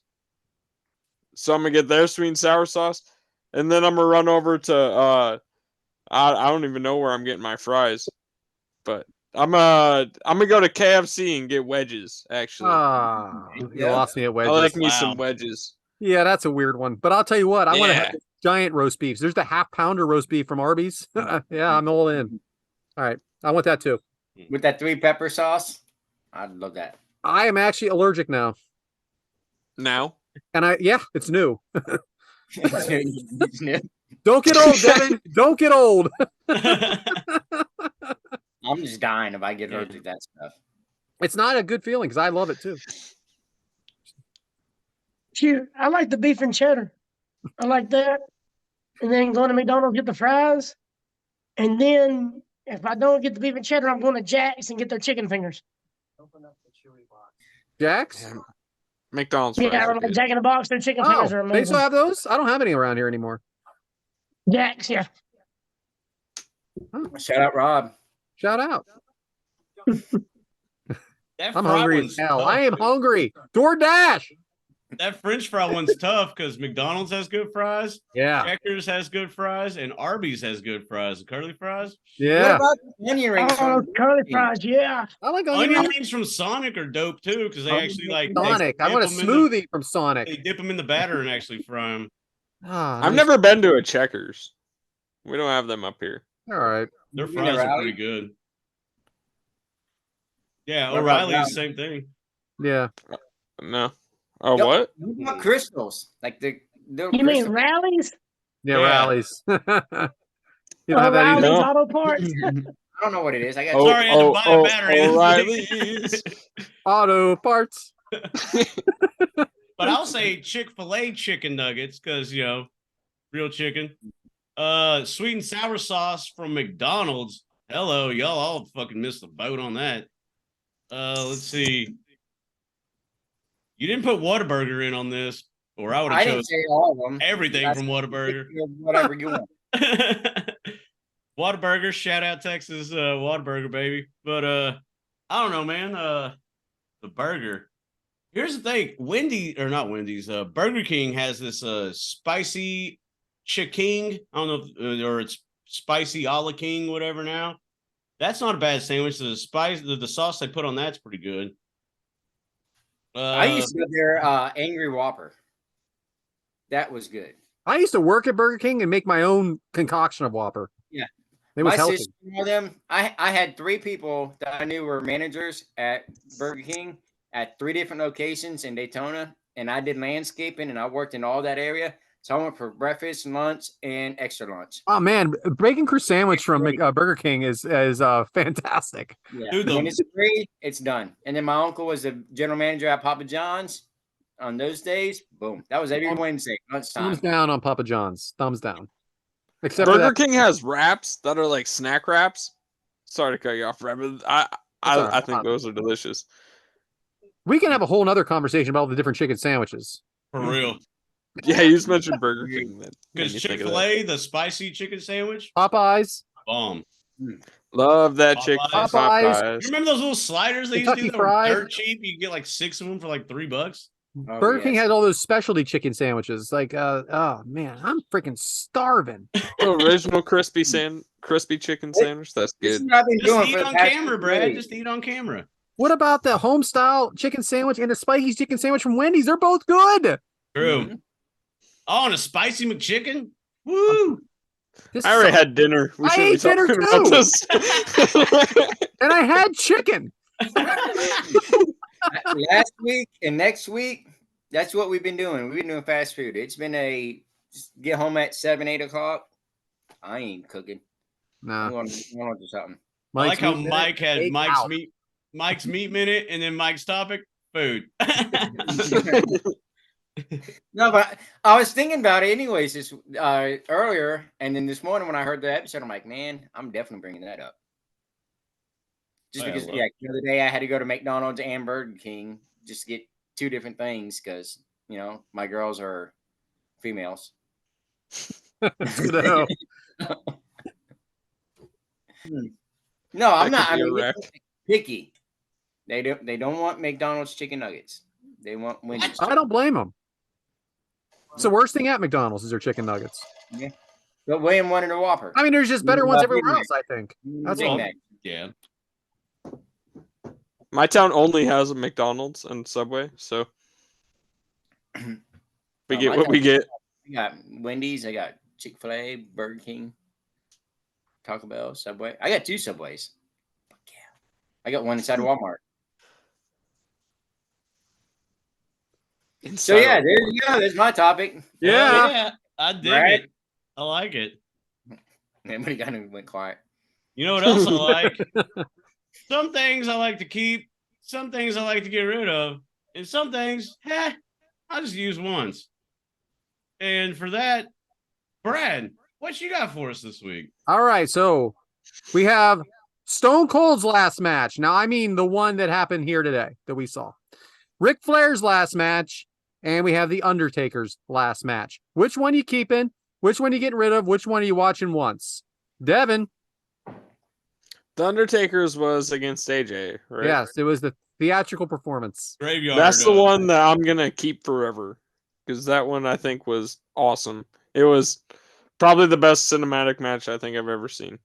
Yeah, one of the only time. This one that we watched today, Stone Cold, is gonna be the one I'm watching once, because I think it was a great match, and we just watched it once. And then Ric Flair's is the one I'm just gonna have to get rid of. Hot take, huh? Wow. Adam, are you around? Okay. Yeah, I'm in the food court, but I agree with Devyn. Okay. Mike? Yeah. The worst forever is going to be the Undertaker match. Hmm. The get rid of is the Survivor Series match, because I'm not spending another 30 minutes watching this match again. And watch one more time, I'll do Ric Flair, because, you know, Woo! he's a nature boy. And there'll be another one soon. Yeah. So, All right, James. I'm actually gonna keep the Survivor Series match because I can hit play on it, and 3 hours later it'll still be going on. So I'll keep that one, or that may be my watch once because I can click play and it'll still be playing. That'll be my watch once match. Boy, yeah, I guess I'm gonna probably keep the Undertaker and AJ, and I didn't mind the Ric Flair's last match. I dug it for it was what it was. But yeah, I guess that by process of elimination, it may be the one that gets eliminated. So I am getting rid of the Undertaker match. I don't want to remember that time. That's true. Listen, it was great for when it was, and it was what we needed at the time. But I'm not going back and watching that WrestleMania ever again. I'm just not. It's depressing. I am going to watch Stone Cold's match once, and I am going to keep Ric Flair's match forever. Why? Because I can see all of our friends in the crowd. Right. And it's just nostalgic for that reason. There's all our buddies there. And then Double we J. have Pondwater Dave doing the 1, 2, 3. And is here true. comes Dave Miller. That's Dave Miller. That's Super Dave! Super Dave! Oh, loved it, That's man. what Tommy Dreamer said on the show. He didn't say it that way. He said, busted open. He goes, why did they introduce this referee that nobody knew? Oh, fuck. But he didn't know, and it was personal to Conrad. He didn't know. Well, one of the I know coolest why. things. But Tommy Dreamer doesn't know that. One of the coolest things about Top Guy Weekend, I've said this to Dave a million times, because number one, that moment will live with me forever, him running in. And number two, when they were doing that Ric Flair's last match, table thing, and everybody's talking, I think Ric Flair's talking, and you just see all of us in the crowd just turn and look at the screen because we know Dave's about to run in. And it's in the middle of, I think, Jay Lethal and Rick are talking back and forth, saying something, and we all just interrupt them yeah! And that's what it is. They stopped talking so we could cheer Dave running down to make the count. Listen, we don't know of Pondwater Dave. We know Pondwater Dave. Yeah. It's so different. That's why I love it. That's why I'm keeping it. And they could tell that we just didn't give a fuck what they were saying at the time. Everybody was watching that TV to see Pondwater. Let's all face it. Top Guy Weekend has changed from us wanting to be with the stars and wanting to be with each other more. That's what's become. Or be with us be together, but then the stars, Yeah. Yeah, I think it's changed from oh man, look at this guy up there on the stage. It's turned into be hey, why don't you come kick it with us? We're hanging out. Why don't you come over here, famous person? I mean, really. Jeff Jarrett's saying to me, I know who you are, Brad. Yeah, Okay, instead of gotcha. us chasing the famous people, it's us hanging out, and then the famous people are fuck it, I'll go talk to them. We're comfortable. Exactly. All right. So, all right, good. That was fun, guys. I got 2 more, though. Cherry Kool-Aid, Sunny D, Lemonade Capri Sun. Devyn. Cherry Kool-Aid, Sunny D, and what type of Capri Sun? The Lemonade one. Oh, I always think that was one of the man. most popular ones. So, Yeah, it is. I'm sorry, It James. is a really popular one. Cherry? So I'm keeping that lemonade Capri Sun forever. That one's mine. A drink once is Sunny D, because I figured out that after I turned 21, that if you mix it with vodka, it tastes pretty good. So I'll do that Orange once. juice and vodka. Never heard of that. No, Sunny D. with It's orange vodka. drink. pal. Yeah. Yeah. And then the Purple cherry stuff. cola, whatever is the one I gotta get rid of. All Because right. as you know, I don't drink soda with Cherry Kool-Aid. carbohydrate. Oh, I thought it was cherry cola. No, cherry Kool-Aid. Now this changes everything. No, it doesn't. We'll still get rid of it. Yeah, I don't think you're. I think you're kayfabing us right now. That's All all right. right. Someone else answer. Adam, where you at? No, I'm trying to keep it muted because I'm in the food court, but I get rid of the cherry. Keep We- cherry just doing a cherry show, Kool-Aid you know, once. Get rid of the lemonade and keep forever the Sunny D. Just remember, it's Capri Sun lemonade out of the pouch. Yeah, but still I don't like the lemonade. I don't do much lemonade anything. Okay. Just wanted to be clear because apparently But I Sunny wasn't D, clear I with keep Devyn. forever because I love some Sunny D. All right, Mike. Capri Sun, I'm keeping. No, Sunny D, I'm keeping. Capri Sun, I'll drink once, and cherry Kool-Aid, I'm getting rid of. Wow. All right, James. Free Sun, see ya. Not the lemonade one. Come on, man. Like when I used to drink vodka a lot, I would get the Capri Sun cherry as a chaser. Not a bad go. But lemonade Capri Sun, pass. Cherry Kool-Aid, I'm gonna keep, and Sunny D, I guess drink once. Yeah. No. Yeah. Okay. Yeah. I'm getting rid of Sunny D.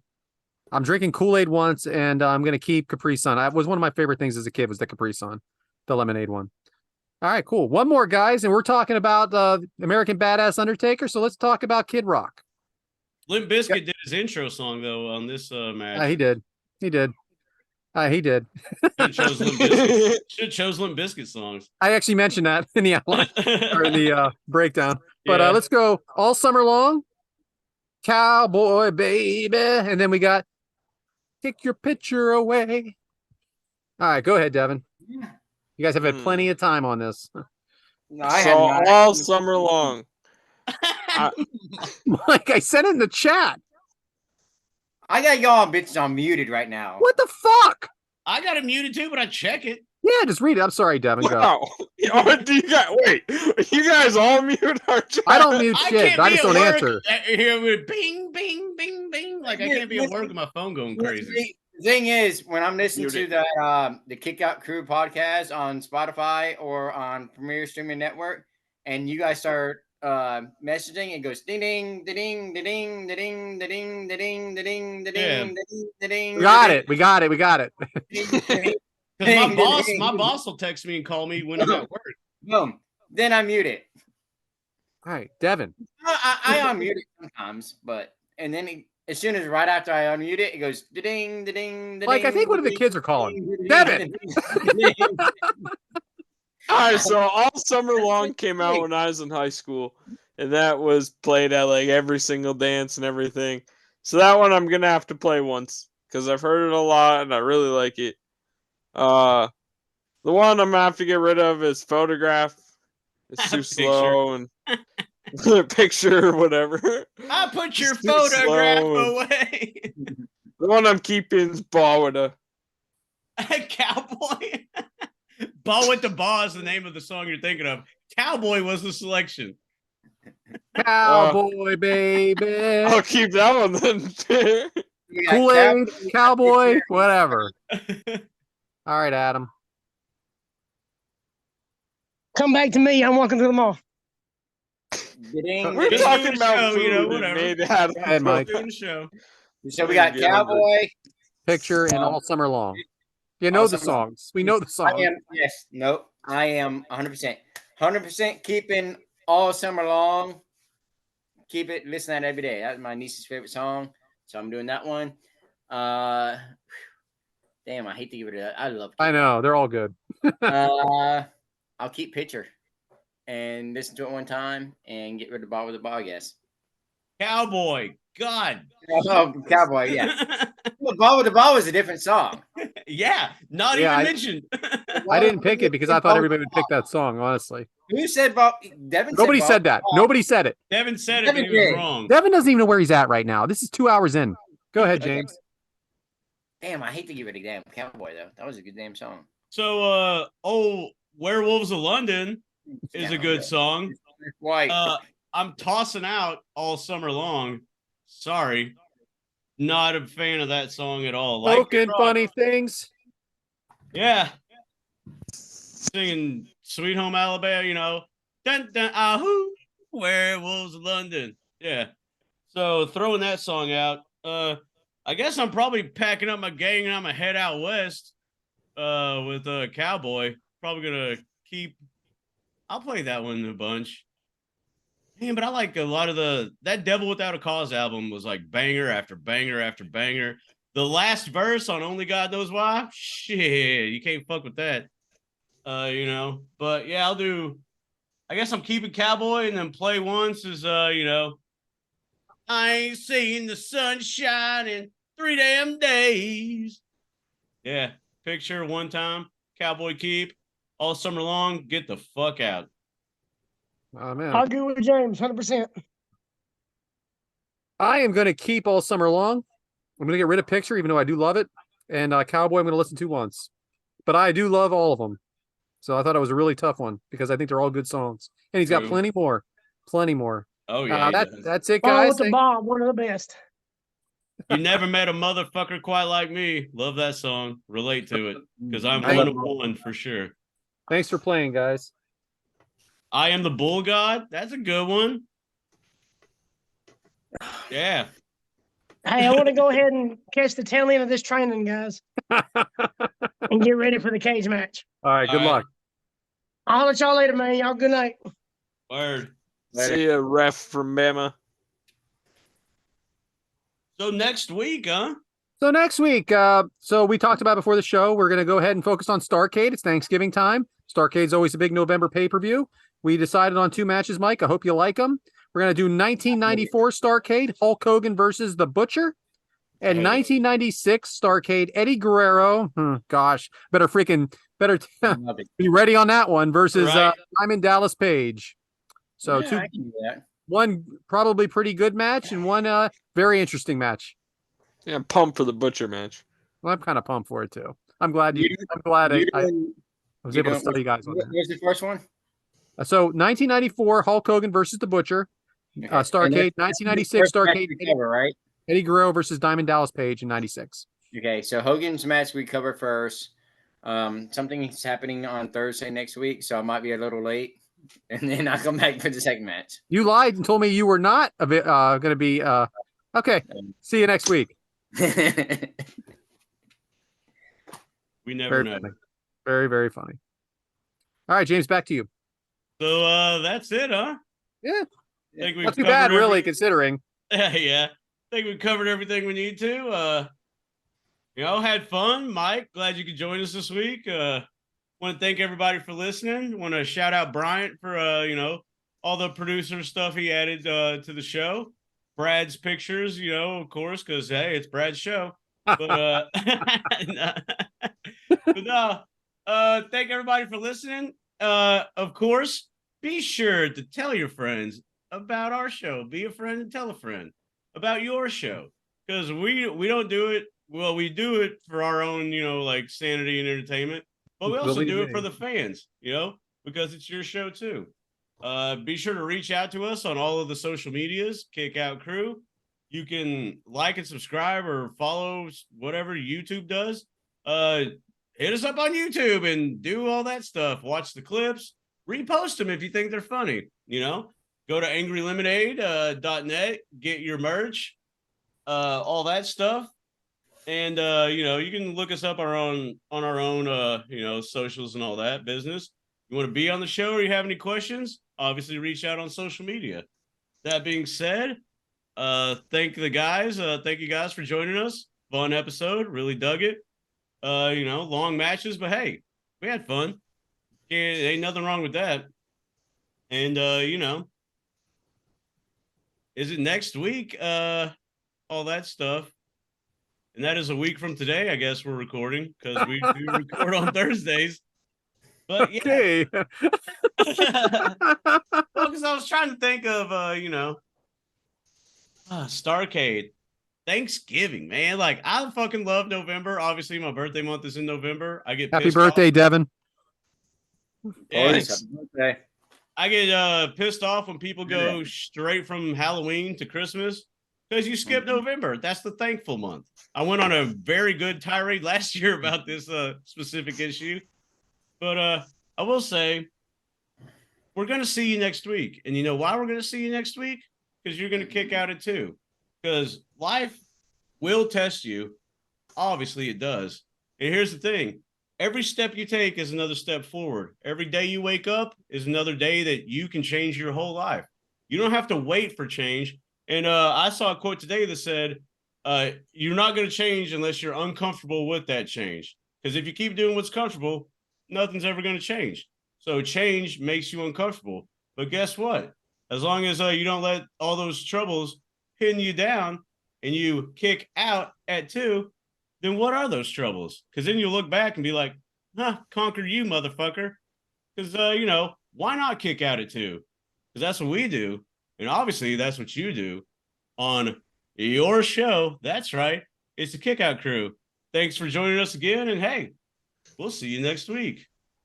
Goodbye. Run.